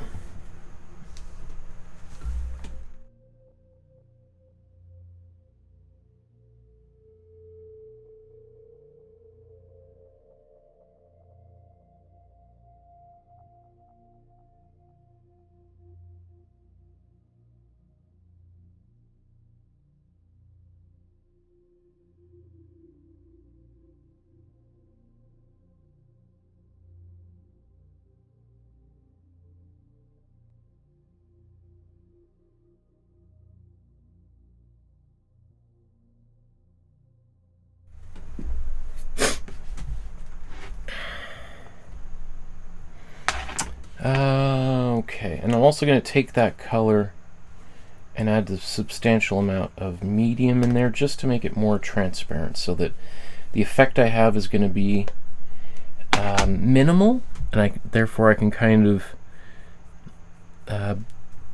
be selective as to how much of this I put in.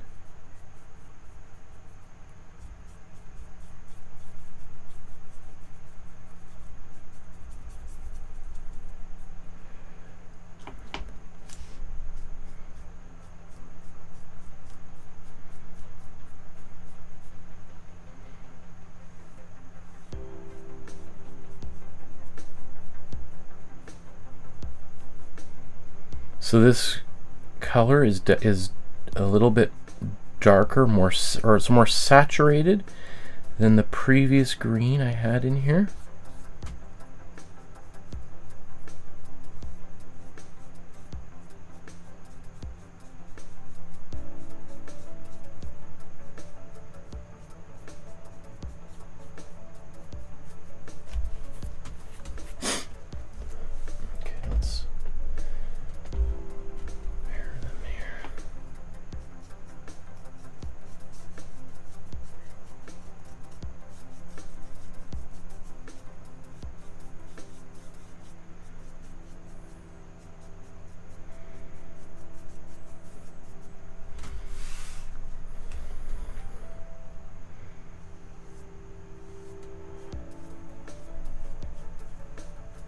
So one thing you may see, I don't know how well it's showing on camera, but my pencil lines from earlier are still very much visible. And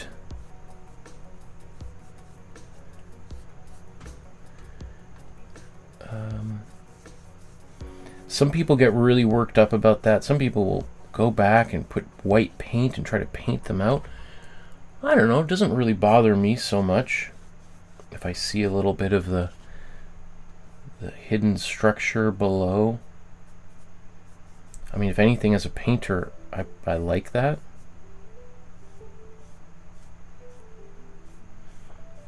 I like seeing that in other artists' work.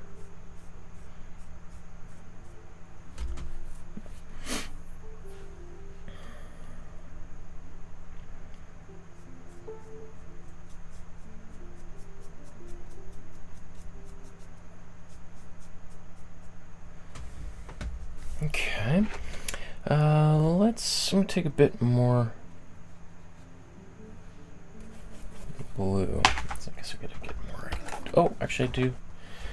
Instead of squeezing more paint out, I'm just gonna see. Let's take this.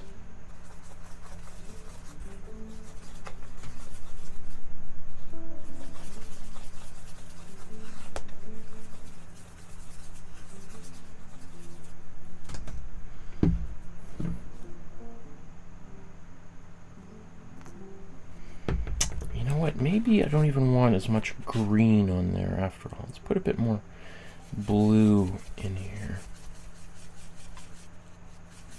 A little bit of green. This is my cool blue with a tiny amount of cool yellow and matte medium. It gives me a bit more of that teal quality.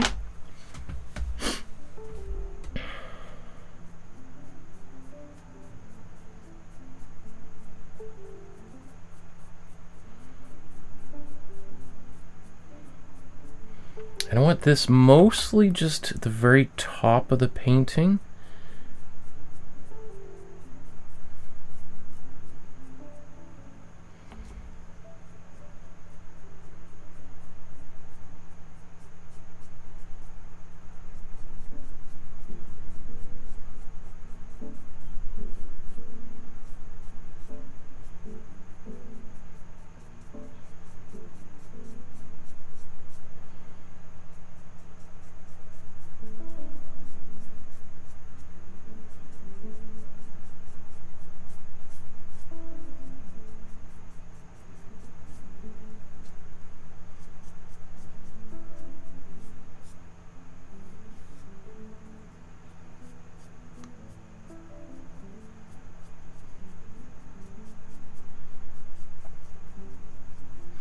So I see this in his painting, particularly around the edges, and on this side maybe even mostly.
I like that. I'm just wondering, should I do another layer of that?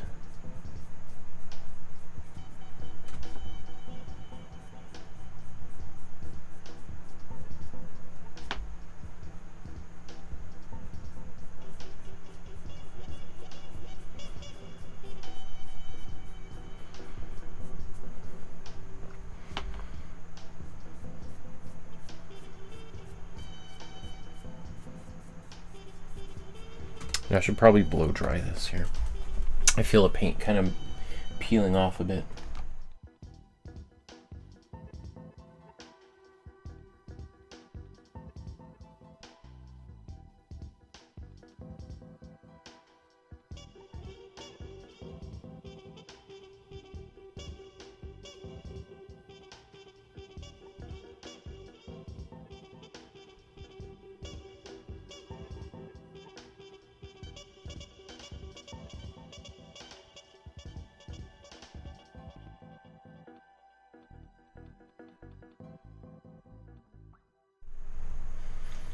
Okay.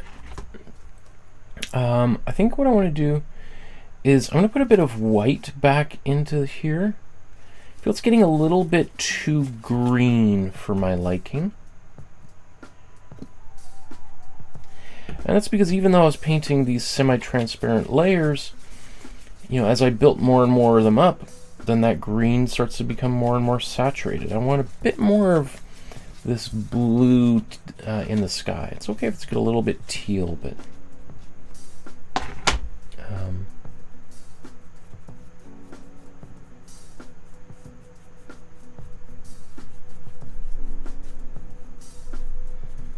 not sure how green I want that sky to go.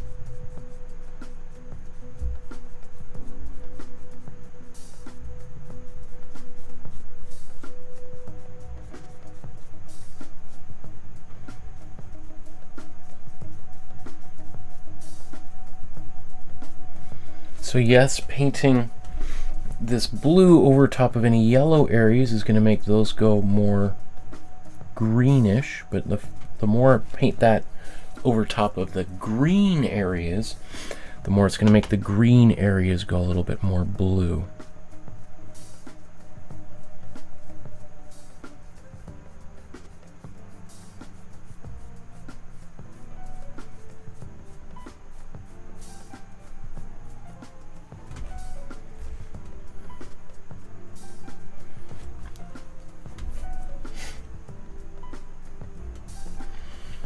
Question in the chat. Raintree says, I was thinking while watching the beginner drawing course, you're trying to show us your home because you're moving to a new place in every class video. Garden, kitchen, I don't know what's next. Yeah, and also, well, so those classes were happening like right at the beginning of the pandemic, and so I wasn't really, and I just thought I would do, you know, 5-10 of them, and hey, we all thought we'd be back to life as normal in a few weeks, right? And then I kept going on and on. So we tried to go on some trips and visit the relatives. And then as it seemed like this is something that's going to be going on for a while, it's like, okay, well, I'll start building my studio out a little bit more for this specific purpose. And yeah, there's a little bit of that, totally. That's a great observation. Now, have I overdone that a bit? Okay. It's well, on camera, it looks a little bit more blue. I think I'm pretty close to the original in my painting here. But that might be good for right now. I can always tinker with it later on, especially since most of that isn't really touching anything else in the composition. So I can, if I really wanted, I could even try to lighten it up a little bit, but I think I'll be fine.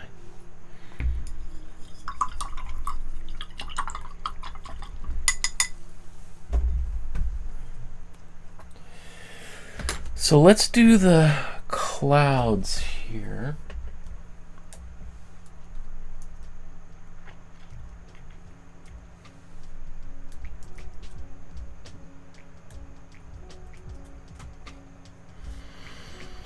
Those clouds almost got, they got a bit of a purple quality, don't they? Okay. So let's make a bit of a purple. So here we are going to need a little, well, yeah, let's use a cool red here.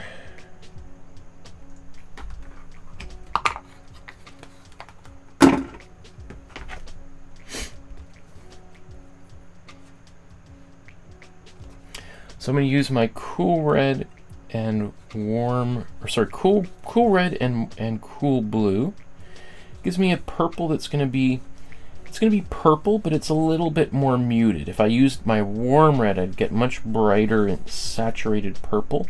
But this is a little bit in the background, so I don't want these to be too close.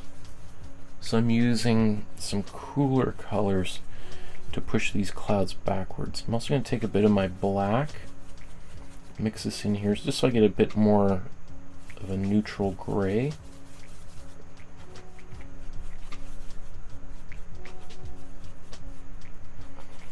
And then we can mix in some more of this purple as needed. Okay. So now we can kind of go into some detail here.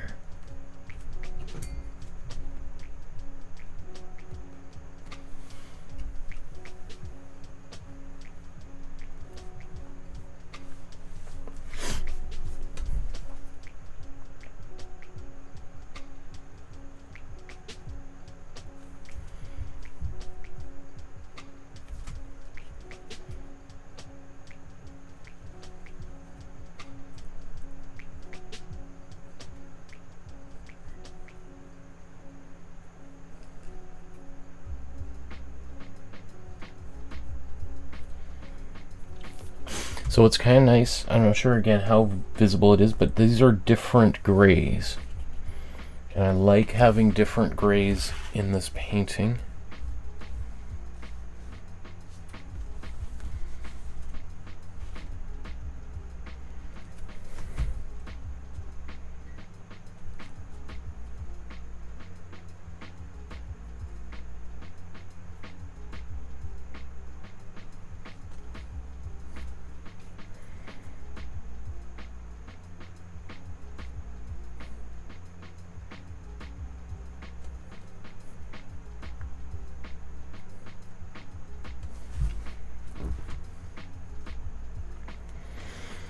Okay, the reason why I did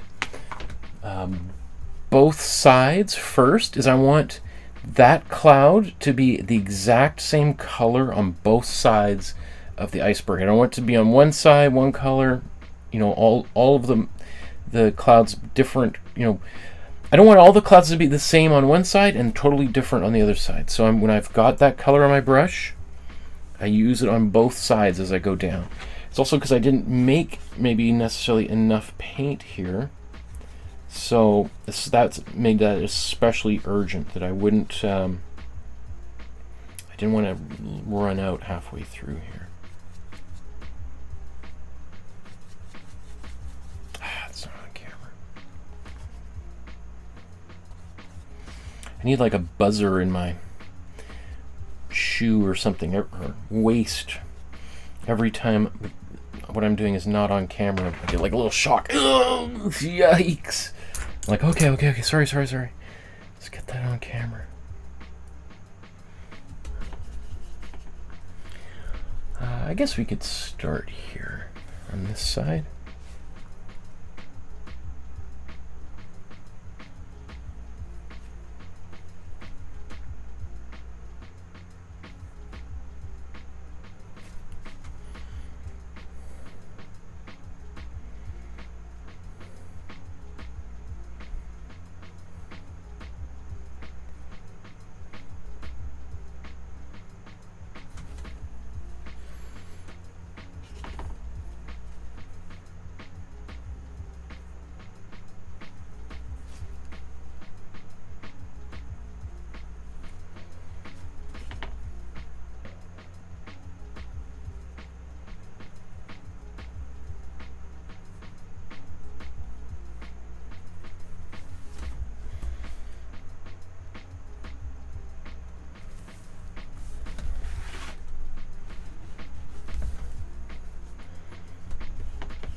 So one thing I really like that Lawren Harris did here is this other little cloud doesn't go all the way across. It kind of just stops as it gets close towards the center.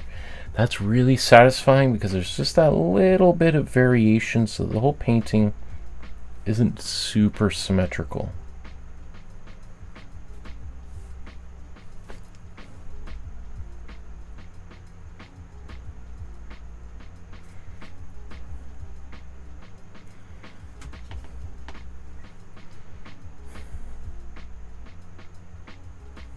You can see that that cloud kind of gets a little bit orangey too.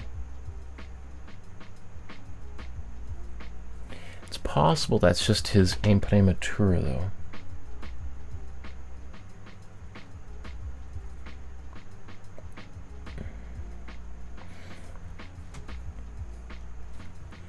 I guess he gets closer, doesn't he?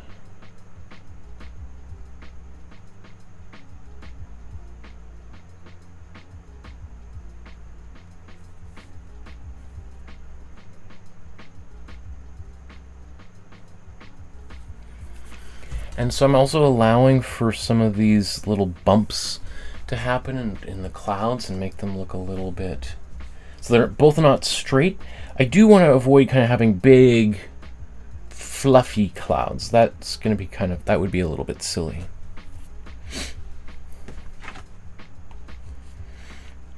So let's now, I'm going to take, I guess I can just use my smaller brush for this here. I'm just going to scrape off this excess paint there.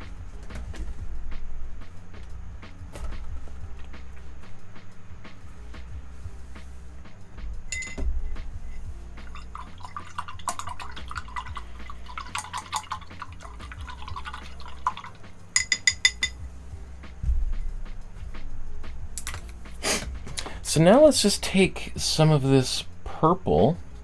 I'm just going to bring that purple into my grays here. Obviously, the more purple I bring in there, the more purple that gray is going to be. He's mostly just using this purple kind of on the bottom. That's like the shaded part of the cloud.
Angel says, we had the northern lights in my area and I missed them. I live in Pennsylvania. We don't get them here, but for some reason they showed up this year and I missed them. Ah, that's a bummer. I have seen the northern lights a few times, and it is pretty cool. I think one thing that's pretty cool about them is they're quite difficult to photograph. And while that might seem kind of odd, there's something nice about it. You just have to kind of be there, right? You at some point you're like, I just put my camera away and just experience this because this is so cool. Because taking photographs at night can be kind of tricky.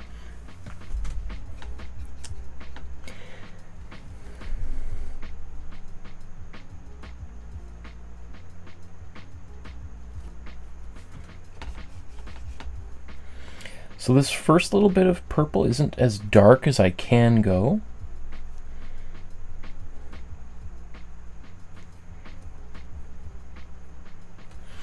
mean, I might, you know, actually, well, now I look at it, I'm like, well, it's actually, maybe this is good enough.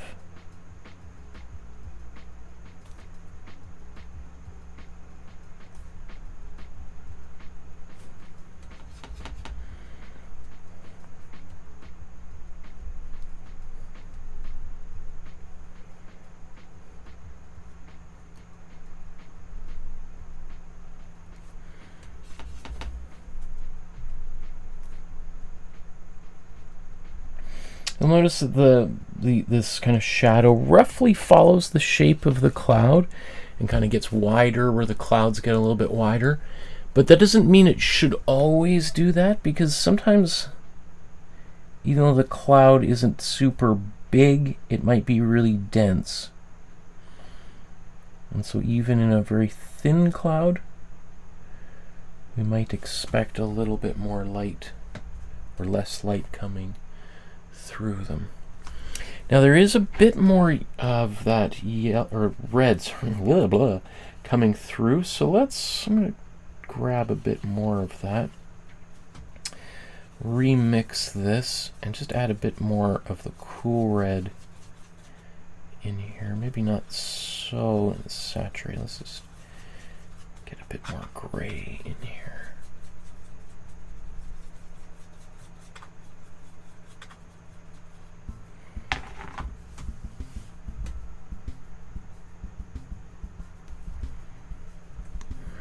Maybe it does need a little bit more.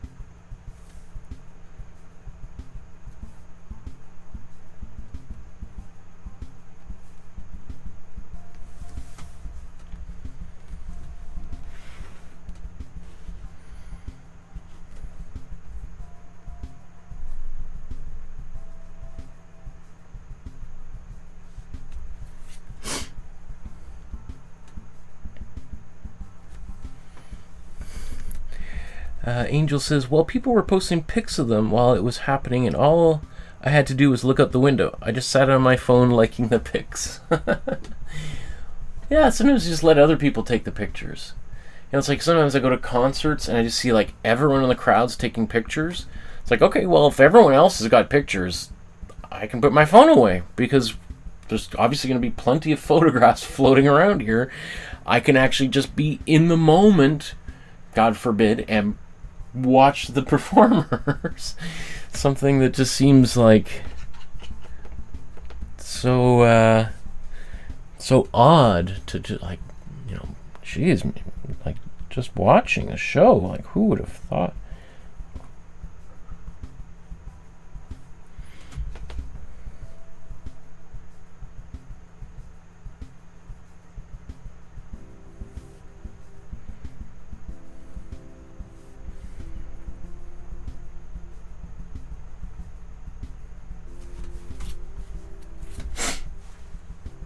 Okay. I've gone darker. Do I want to go lighter? If I go lighter,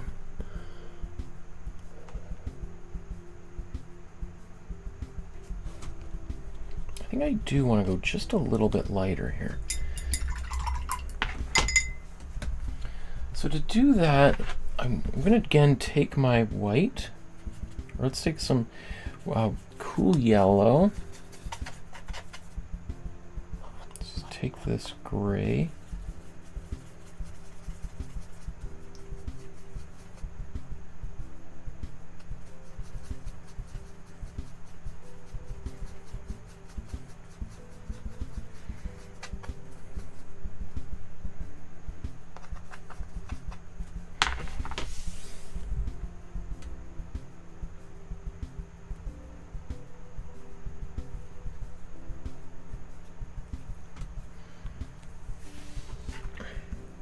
I'm going to put a bit of, more than I expected. Just a bit of matte medium. It's going to make this paint just a little bit more fluid. Will make it a bit more transparent, so I'm just going to add a little bit more paint in that ratio.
Maybe I'm just going to come back here with a little bit more just gray and just bring another little mid value back in here.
So all I want to do here is just have some nuance. I want some lighter areas, darker areas.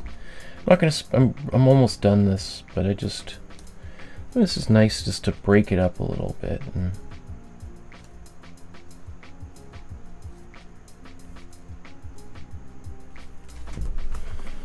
then I like to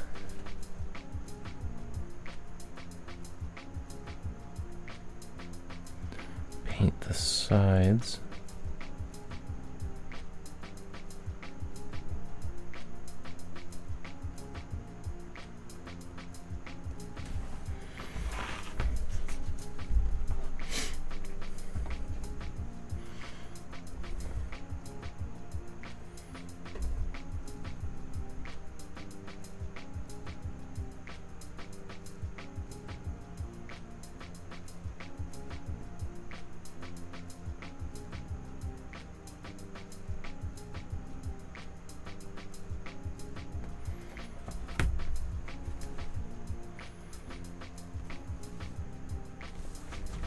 Cool.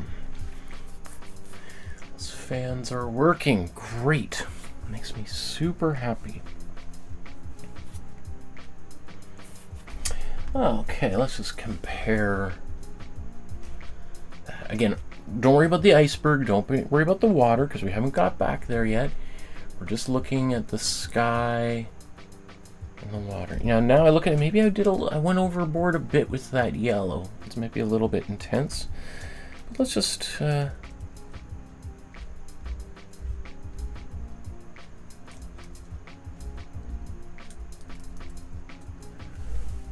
how these look side by side now.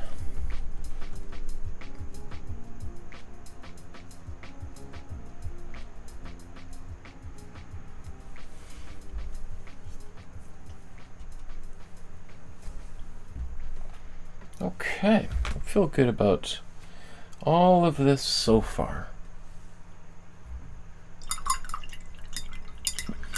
I guess I could. I wasn't obviously looking at that. The radiation beams could be going stronger up out of the top.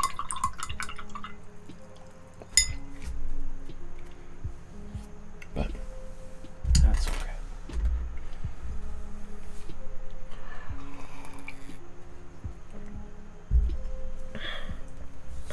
So I think for right now, I'm pretty happy with the background, and I feel like I can move on from that and now focus primarily on the foreground for now.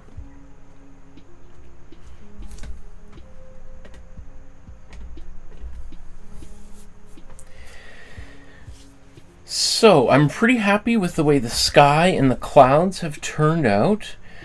I might want to do a little adjustment, make some of the beams radiating right off the top of the painting.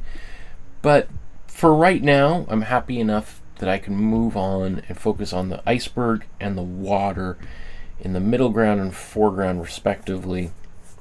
And then I'll have a very clear idea of how it overall looks once those are in, and that I might be fine with the background after all. So rather than sit here and tinker with it, let's just move forward. We're going to do our pass 2 of the foreground and leave the option open for doing a third pass of the background if we want to.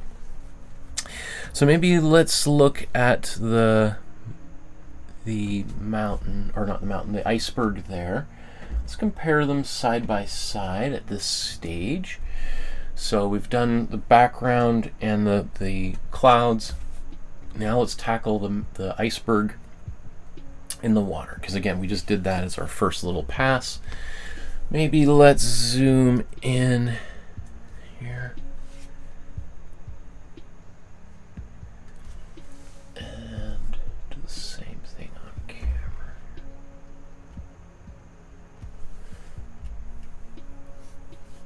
Okay, so the next decision I have to make is, do I want to do my highlights or my shadows first?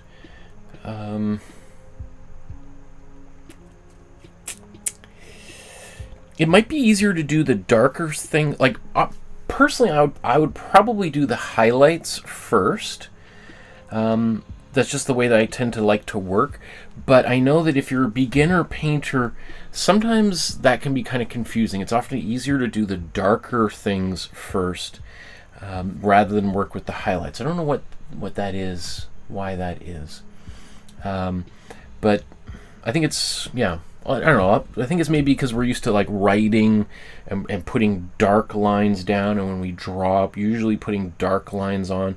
Obviously you can draw with a white pencil on black paper, but again, it feels like you have to see the picture in its negative in order to do that.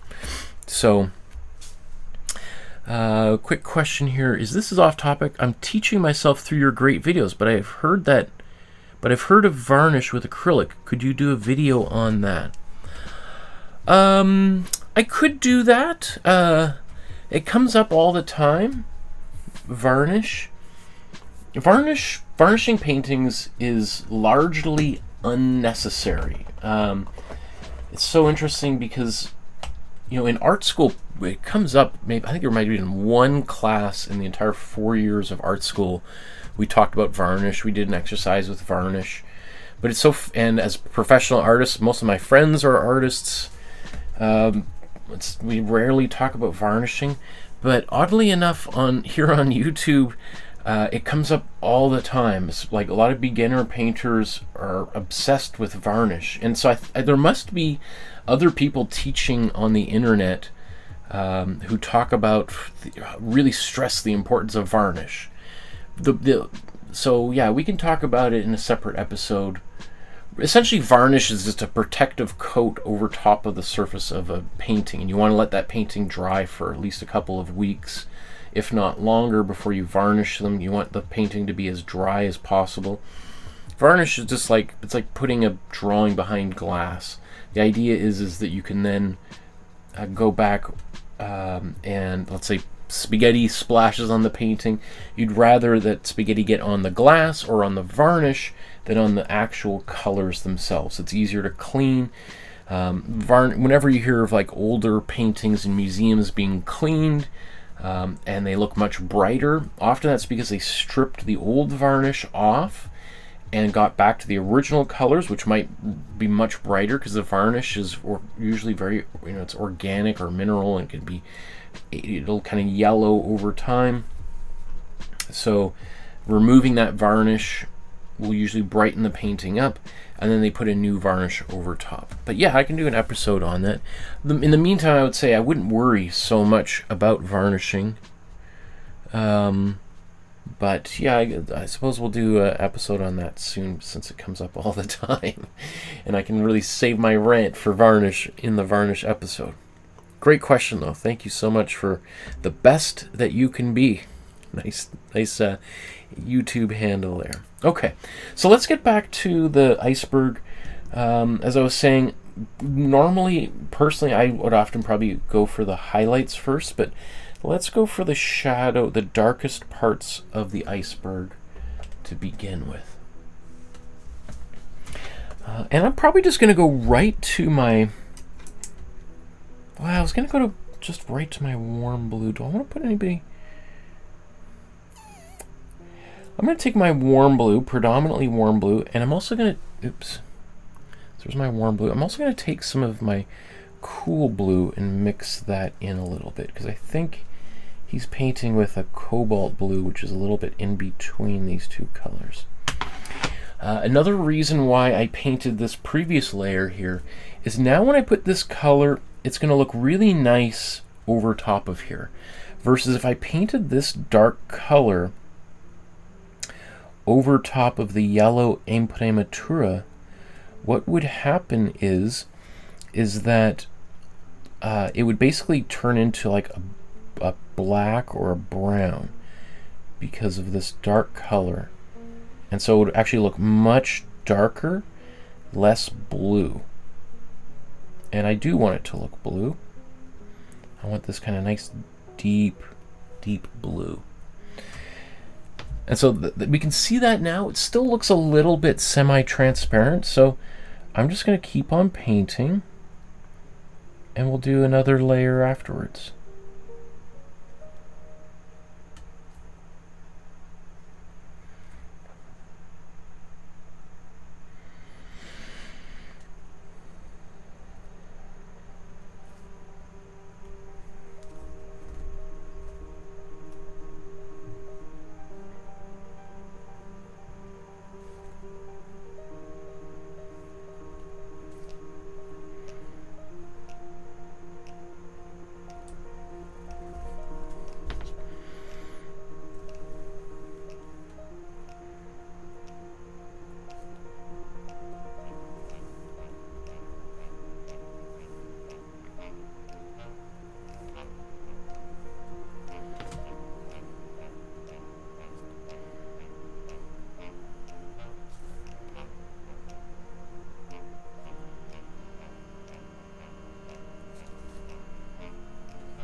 You'll see too, I'm using pretty much one of my, it's not my smallest brush for this either.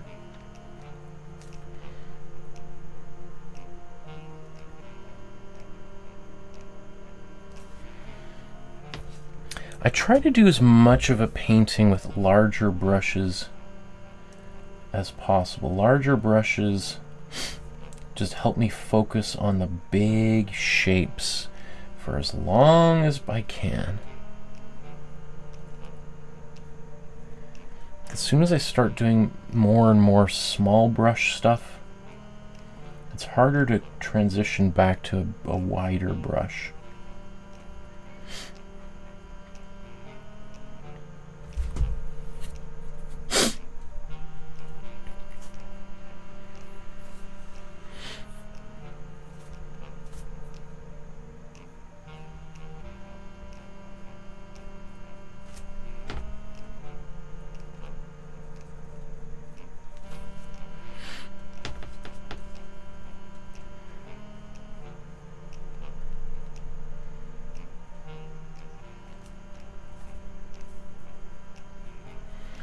And now I'm just going around and seeing if there's any big textures, big blobs of paint. Just don't want those. Those make my life a little bit tricky.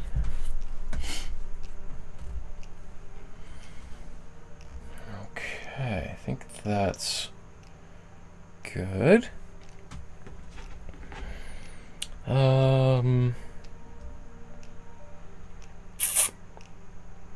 You know, maybe now what I'll do is do my highlights, and then I can always come back and do even darker stuff. So this is the color that I used earlier on to paint here.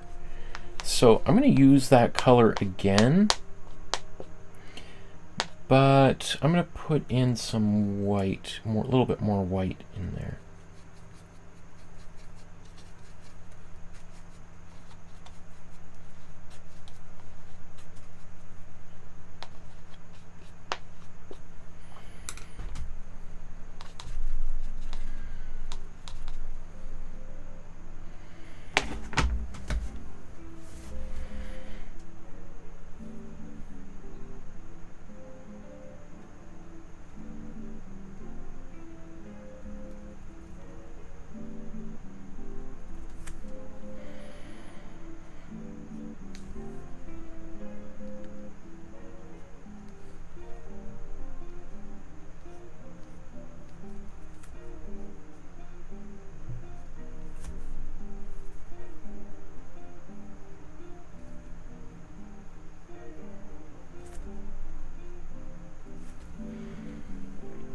It's almost whiter than I was expecting.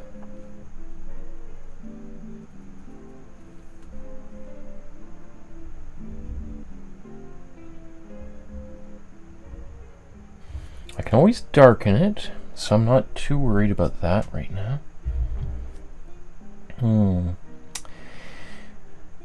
Okay, there was some, this, I didn't realize that dipped down, so maybe I'll make that go.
I'm going to take this other blue that I was just using earlier. I'm going to just mix them a bit together. So this is the blue I used to do my dark areas, but I'm now coming in with maybe a blue that's dark, but not quite as dark.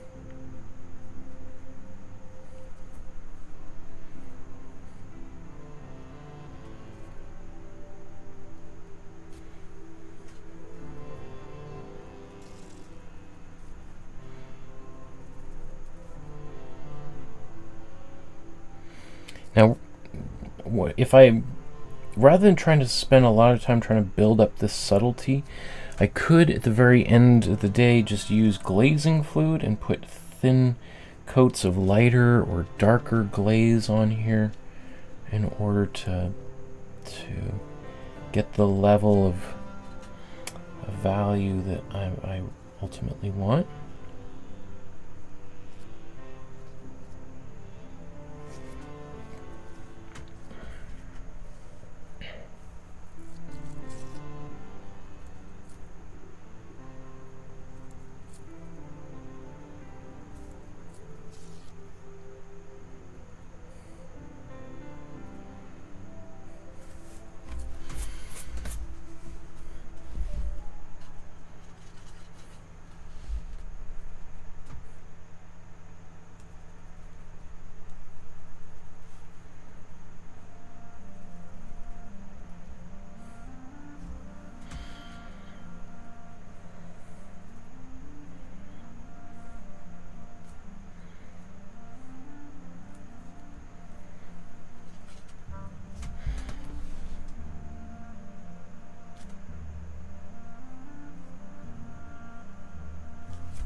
Okay, let's do the same thing. Let's just add more blue back in here.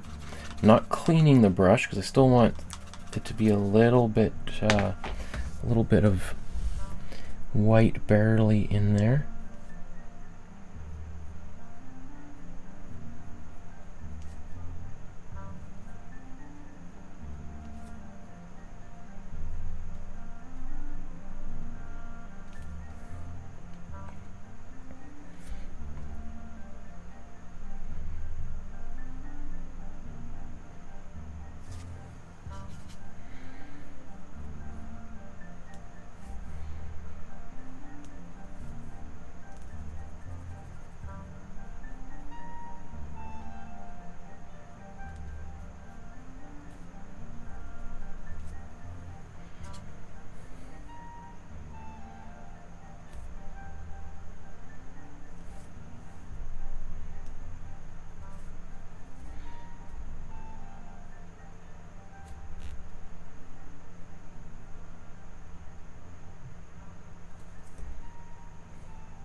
Okay, now I'm going to take my black and warm blue, and now I'm going to have a much darker color again. I'm going to put this in some select areas here.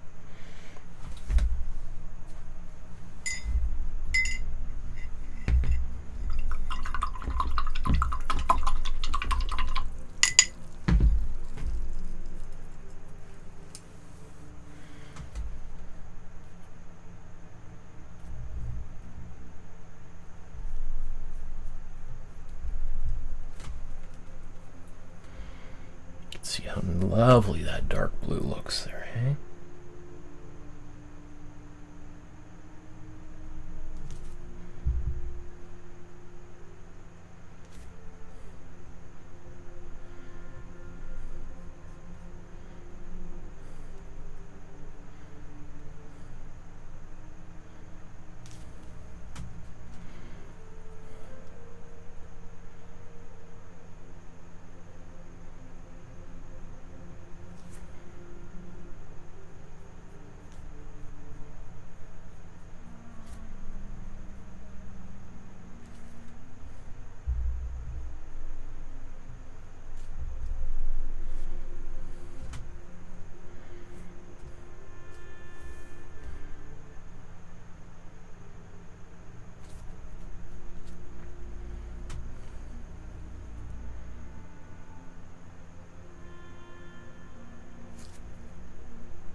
Okay, so that's still a little bit brighter. I think I want a little bit more subtlety here. But maybe just for right now, that's good enough.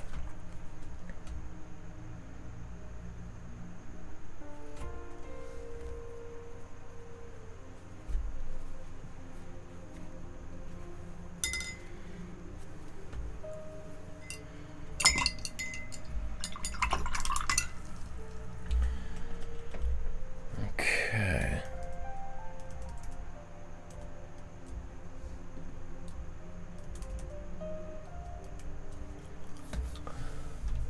Let's bring that.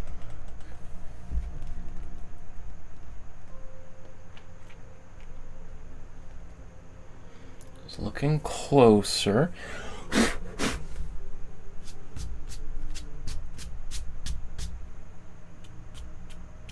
Be careful if you're doing that. Your hands are clean. That's why I did. I just did a little check, make sure that none of that's wet paint. Those little fuzzies are the result of me doing exactly what I'm just doing. Taking my fingers and kind of going into some areas and kind of blending with my fingers, and it creates like little shavings, like from an eraser, right? Ordinarily it's not a problem. One of the things is just to let them, rather than always be picking at it like I'm kind of doing right now, is just let it dry And once they're dry, they can't smear or smudge. And then if you've got a clean hand, you just blow them away, but if they are wet, and even if you got clean hands and you smudge it, then it's just gonna roll and leave a smear. So just always want to be a little bit careful when you try to do things like that on a painting that's in progress.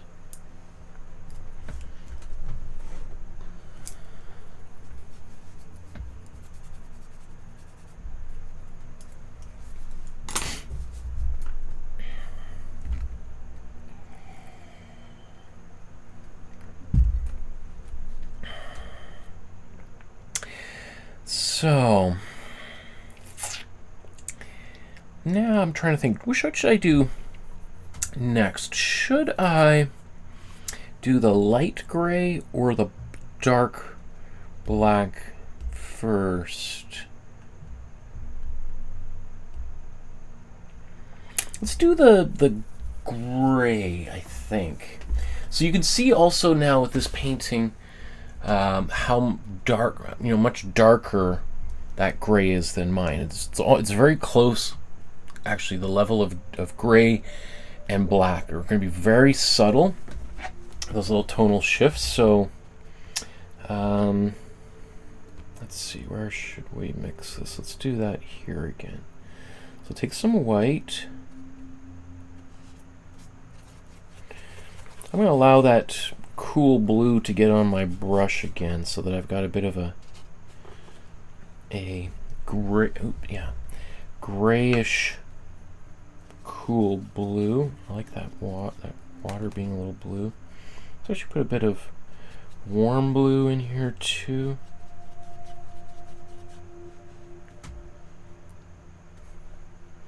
Maybe even a bit more.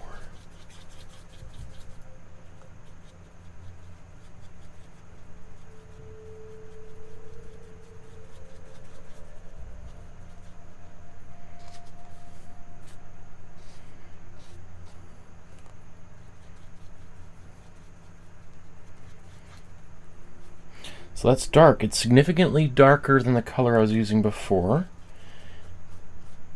So it makes me a little bit concerned. Like, oh, I don't know if I want to be that dark.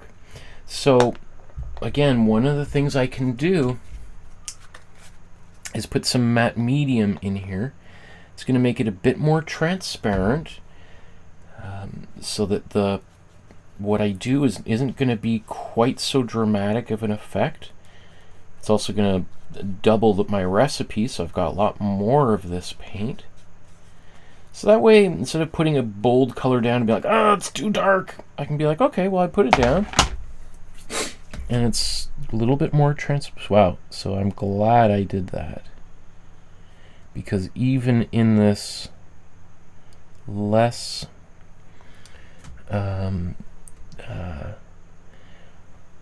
or more opaque, or even with this more transparent version of this color, it feels pretty dark.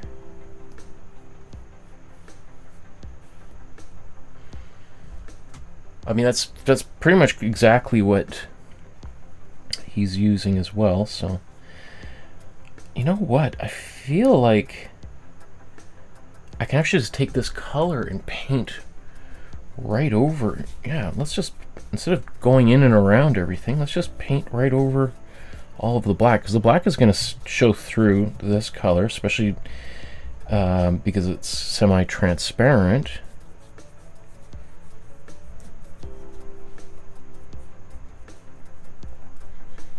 I don't necessarily always want to do this, and I certainly don't think this is what he did. But just for our purposes of speeding this painting up,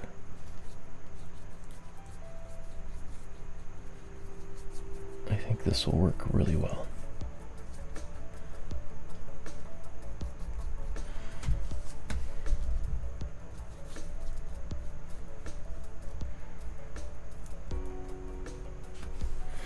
Again, if I didn't have my matte medium in here making this a little bit more transparent, this might not be the smartest idea, because then I would probably lose all my detail of these, the black, the dark parts in the waves here.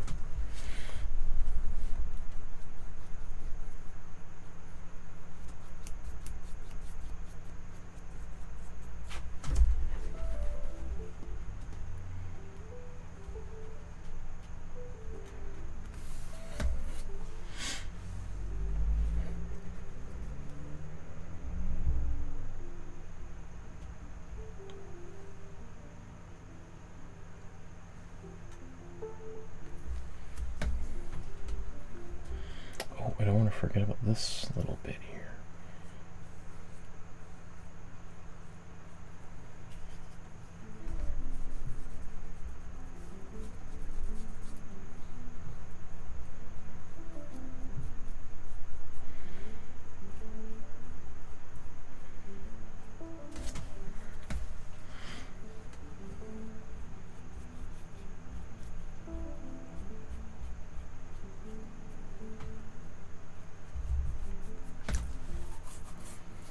Okay.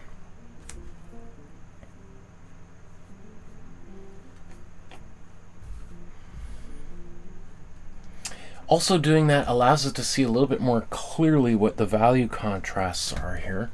You can really see now how much brighter my sky is than his. I could go back and put more yellow in and around here. I could also expand that yellow off the top, but well, I'm just going to still think about it. We'll see how far, when more of this painting kind of fills in, if that's something we want to do. I am, though, thinking at this stage of maybe going over top of this iceberg and darkening it a little bit. Okay, usually I do this with glazing fluid. I'm going to try doing this with matte medium here instead. So I'm going to take my matte medium and some warm blue.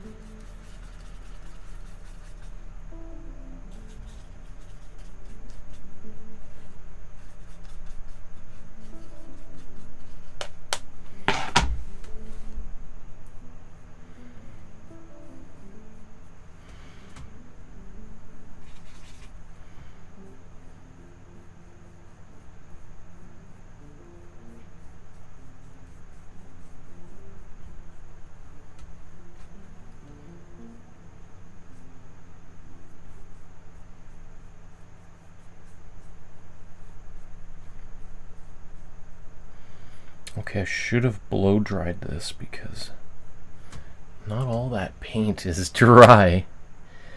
That's probably better. Again, on camera this looks brighter than it actually is because I've upped the brightness just so you can see details in the dark. So I think for now I'm gonna leave that, even though it looks brighter on camera. Should I? Let's do one more coat. Okay. I'm gonna mute the camera.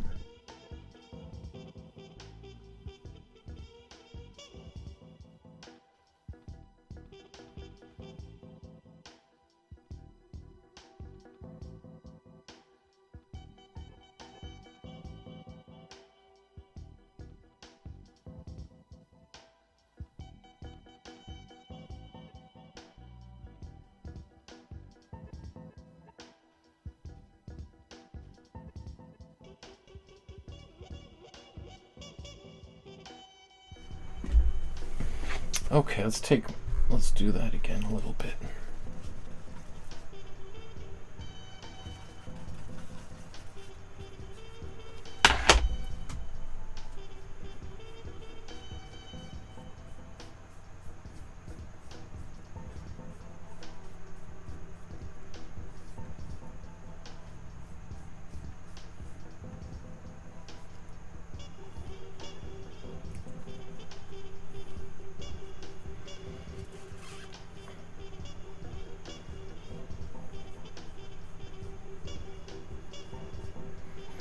It's interesting trying to do a glazing with matte medium. Doesn't quite behave the same way either. Not surprisingly, different material, but...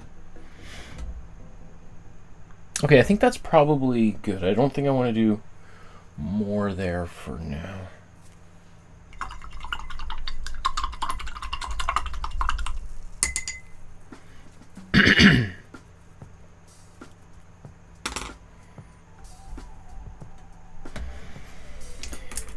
So let's we gotta mix some more black here. Or should we do that?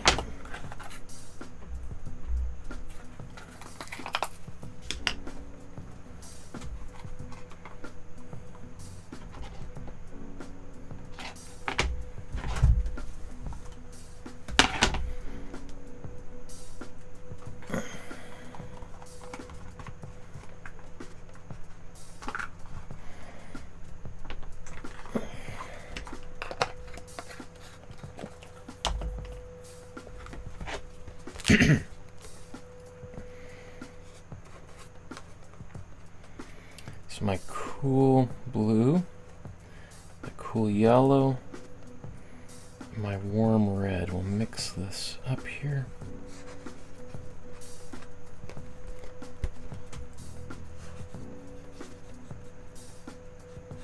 Again, I could just use black right out of the tube. I've got a tube of it right here, but I love mixing my own colors.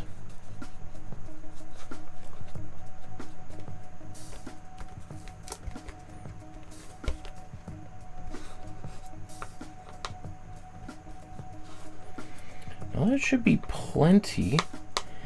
I do also feel like I want to add a bit more of this warm blue into this black. And that's just going to give the blue, or this black, almost a bit of, just a bit more nuance. It's not just going to be a perfect black, it's going to be a deep, warm blue, black. Okay.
Could be more subtle with that light color right along the edge of the iceberg there, but let's just keep on progressing across this painting.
So I think it's important to have some of these waves go right off the bottom, right off the sides, because you don't want kind of like a nice border here, at least I don't. You want the illusion that the water carries on infinitely in every direction.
So I actually kind of like that ghosted colors underneath the water.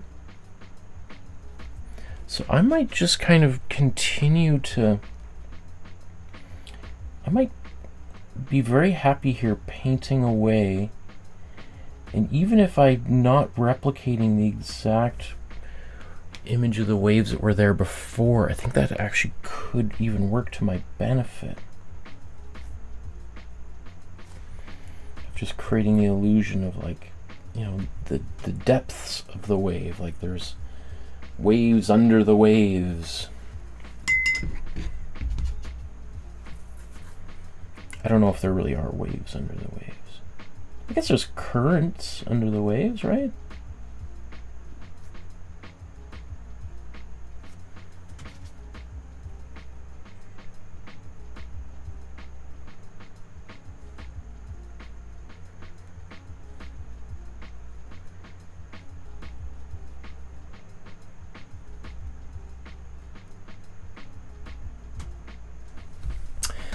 feel like YouTube must have known this episode was coming up.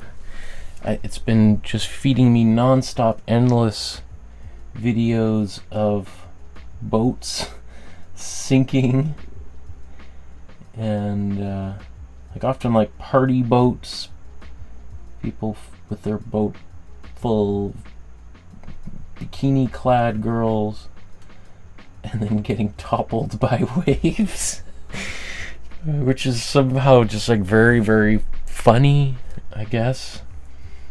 It's funny, and you don't really know that there's a genre of videos until you find yourself on your like 50th one. You're like, oh, I guess this is a thing, hey?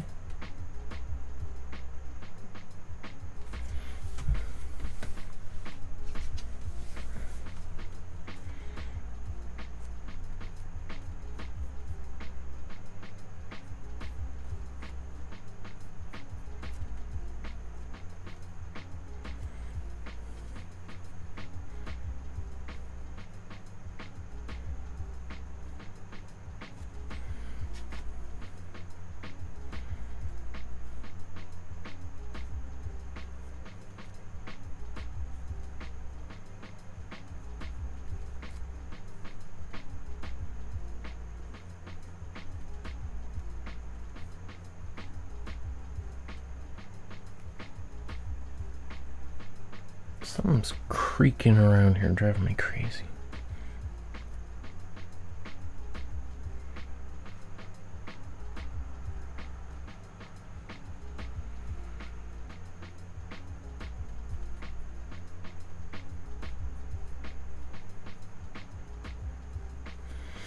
I want as much of this also to be curving shapes. I'm trying to avoid any straight lines whenever possible here.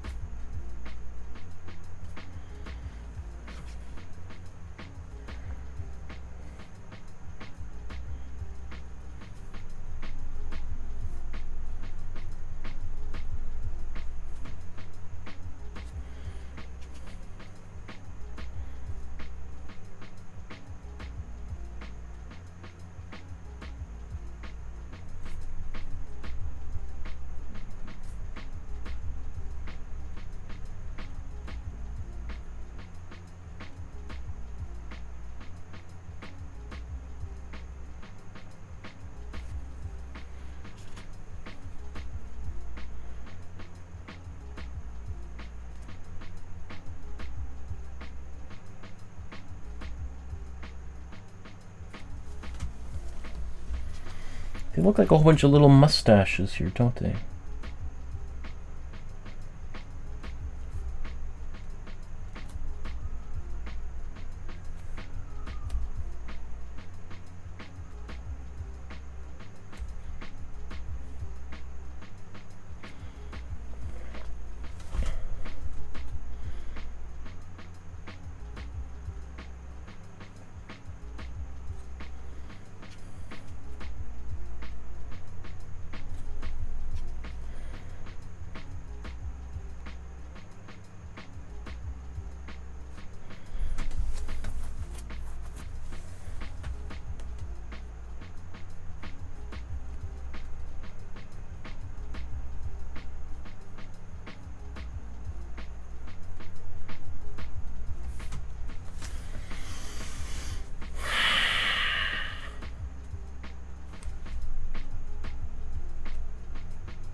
Okay, well,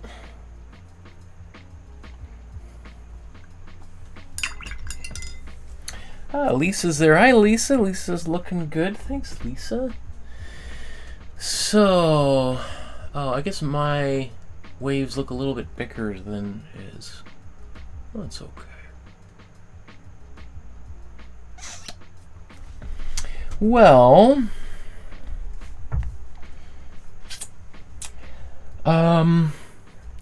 I think actually mine looks pretty close to the original in person. It does look much brighter on camera, but I think if we were to actually see this in person, it would look dark. And so I'm hesitant to just start darkening anything here just for the sake of darkening, so it looks better on camera. Well, that's interesting. I thought that was a little okay. Sometimes it looks like white, and I thought, oh, I would pick that off, and it's actually just blue catching the light there. So, you know what? Let's keep today's episode a short one. So, I feel like I could paint on this for a while longer, but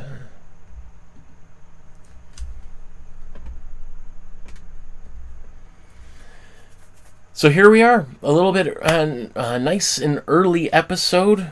Again, it's not perfect, but that's not really the point of any of these episodes anyway. Just before we do look at these two paintings side by side, let's do a quick little reminder to hit the like button, subscribe, hit the notification bell so you know when future episodes are going to take place. That helps me a lot. And about 60% of people who watch these videos are not subscribers. So if you hit that subscribe button, that's a huge deal just for me. If you want to leave a donation to support the channel, you can use the PayPal link. You can scan the QR code on the screen right now or enter that email or the website address there. It'll take you right to the PayPal link, and that's what it looks like there below. And all that's in the video description below too. If you want to click on that, it'll send you right there.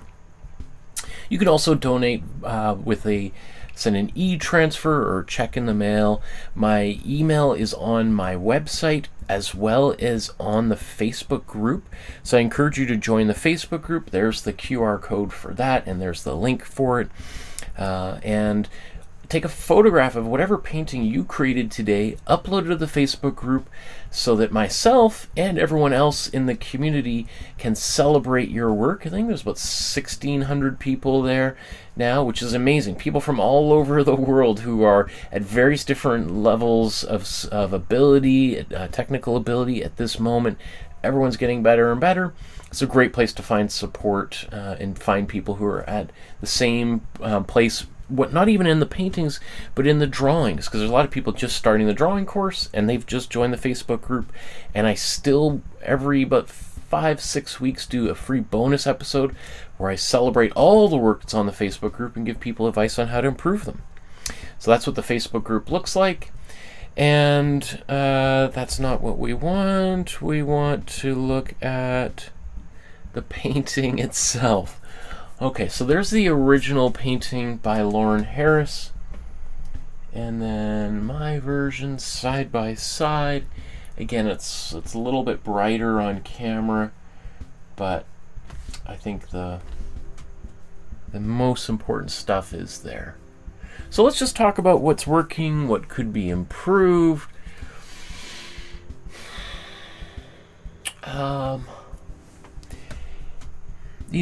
Well, on camera it looks a little bit more teal than mine. Mine still has quite a greenish quality, just like his.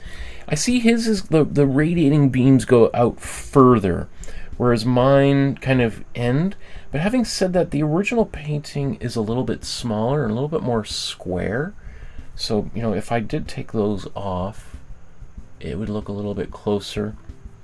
And it's also a little bit wider top and bottom because of using the image transfer is 8.5 by 11, and this is a 9 by 12 size canvas. There's literally half an extra inch on top and bottom.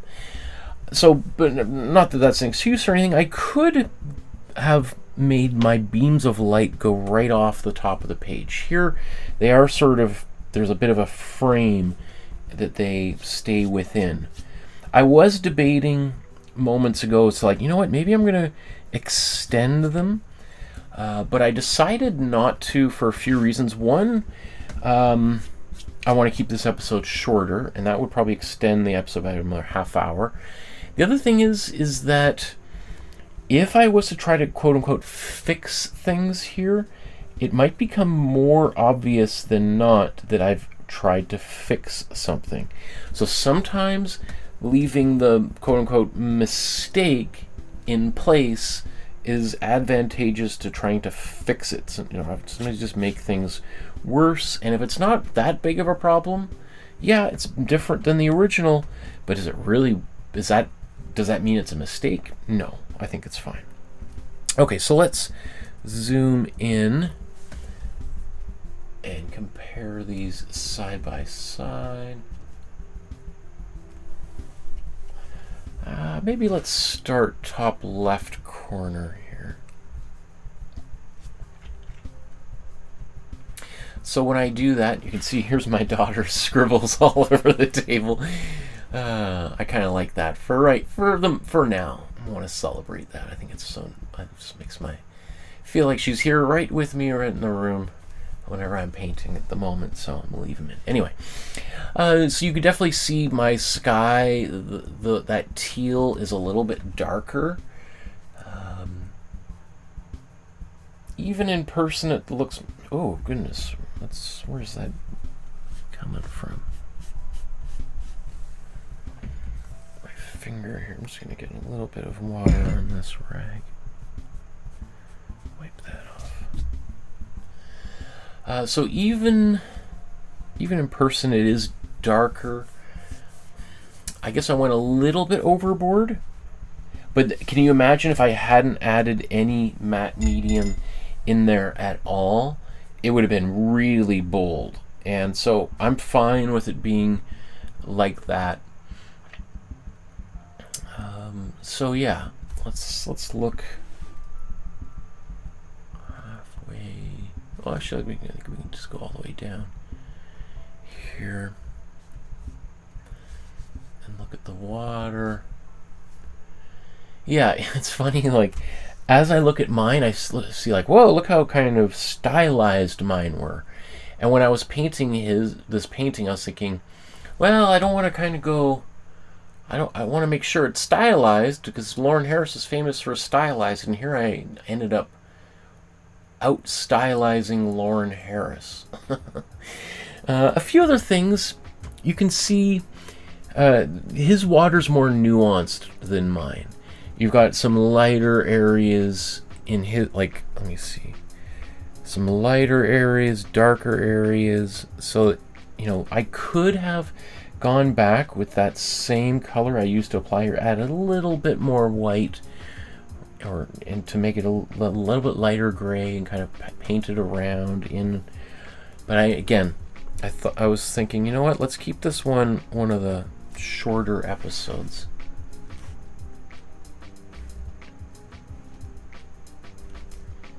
Let's look at this side. You can actually see in his painting it kind of. It curves down a little bit, whereas I've kept my horizon line fairly straight. That's okay. Yeah.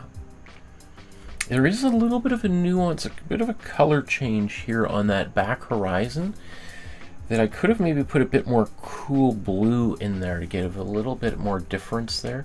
Because it does suggest possibly it's not just the edge of the horizon, but that might be another land mass back there. And I didn't do that. Also, you can see in my clouds, I might have darkened them a little bit more than he did. He has a little bit more subtlety in his painting than mine.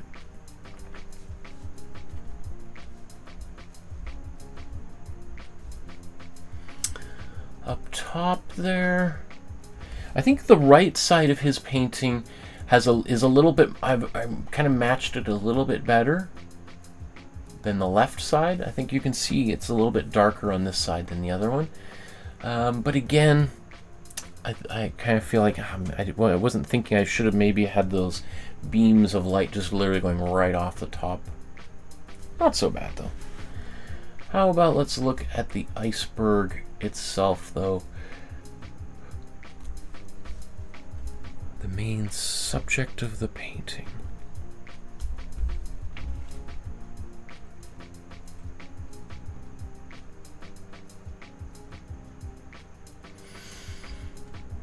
So, as I've said a few times already, I could this iceberg looks lighter on camera. It is a little bit darker than that in person, and I'm just going to leave it like that. I'm pretty happy with how that turned out. If I was to darken the aperture or something, I think you'd notice that difference. What should I say? I mean, a big difference, I noticed that this kind of line there, the highlight right next to the water, on mine is lighter than maybe even it should be. Like, do I dare just take a little bit of my warm blue?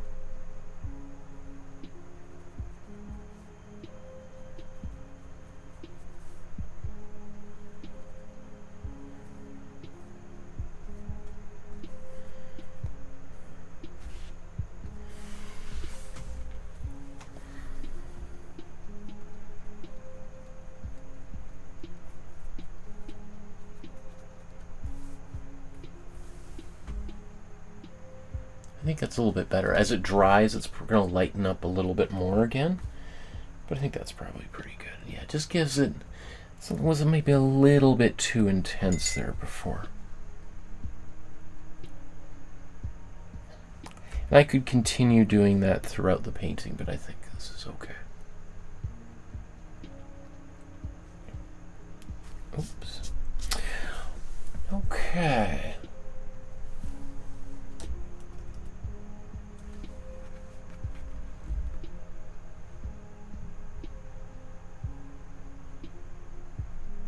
Cool, dudes. Another painting done. I like how that turned out. Yeah. Can't complain. Okay, everybody. Well, thanks so much for painting with me again. Just remember, the more you're making art, the more you're talking about art, the more you're sharing the art that you love, or even the art that you made with your friends and family and community, the more you're spreading the power of art throughout our world. And boy, does the world need a little bit more beauty than it has at the moment, or at least showing people the beauty in the world around them that they might not be aware of. I think, and I know that the power of art brings people together, even people who have different political views, that come from different cultures and ages. And so this is probably, I think, the best way of connecting people and bringing them together and showing them that we're not so different after all. Okay, everybody, have a great evening, morning, wherever you are on our beautiful planet. We'll see you again next week. I can't wait to see you again. We're going to be doing a Paolo Uccello painting, one of the most famous paintings from the early Renaissance. St. George and the Dragon, one of my favorite all-time paintings. I can't wait to do it with you. We'll see you again then. Have a great night, everybody. Bye-bye.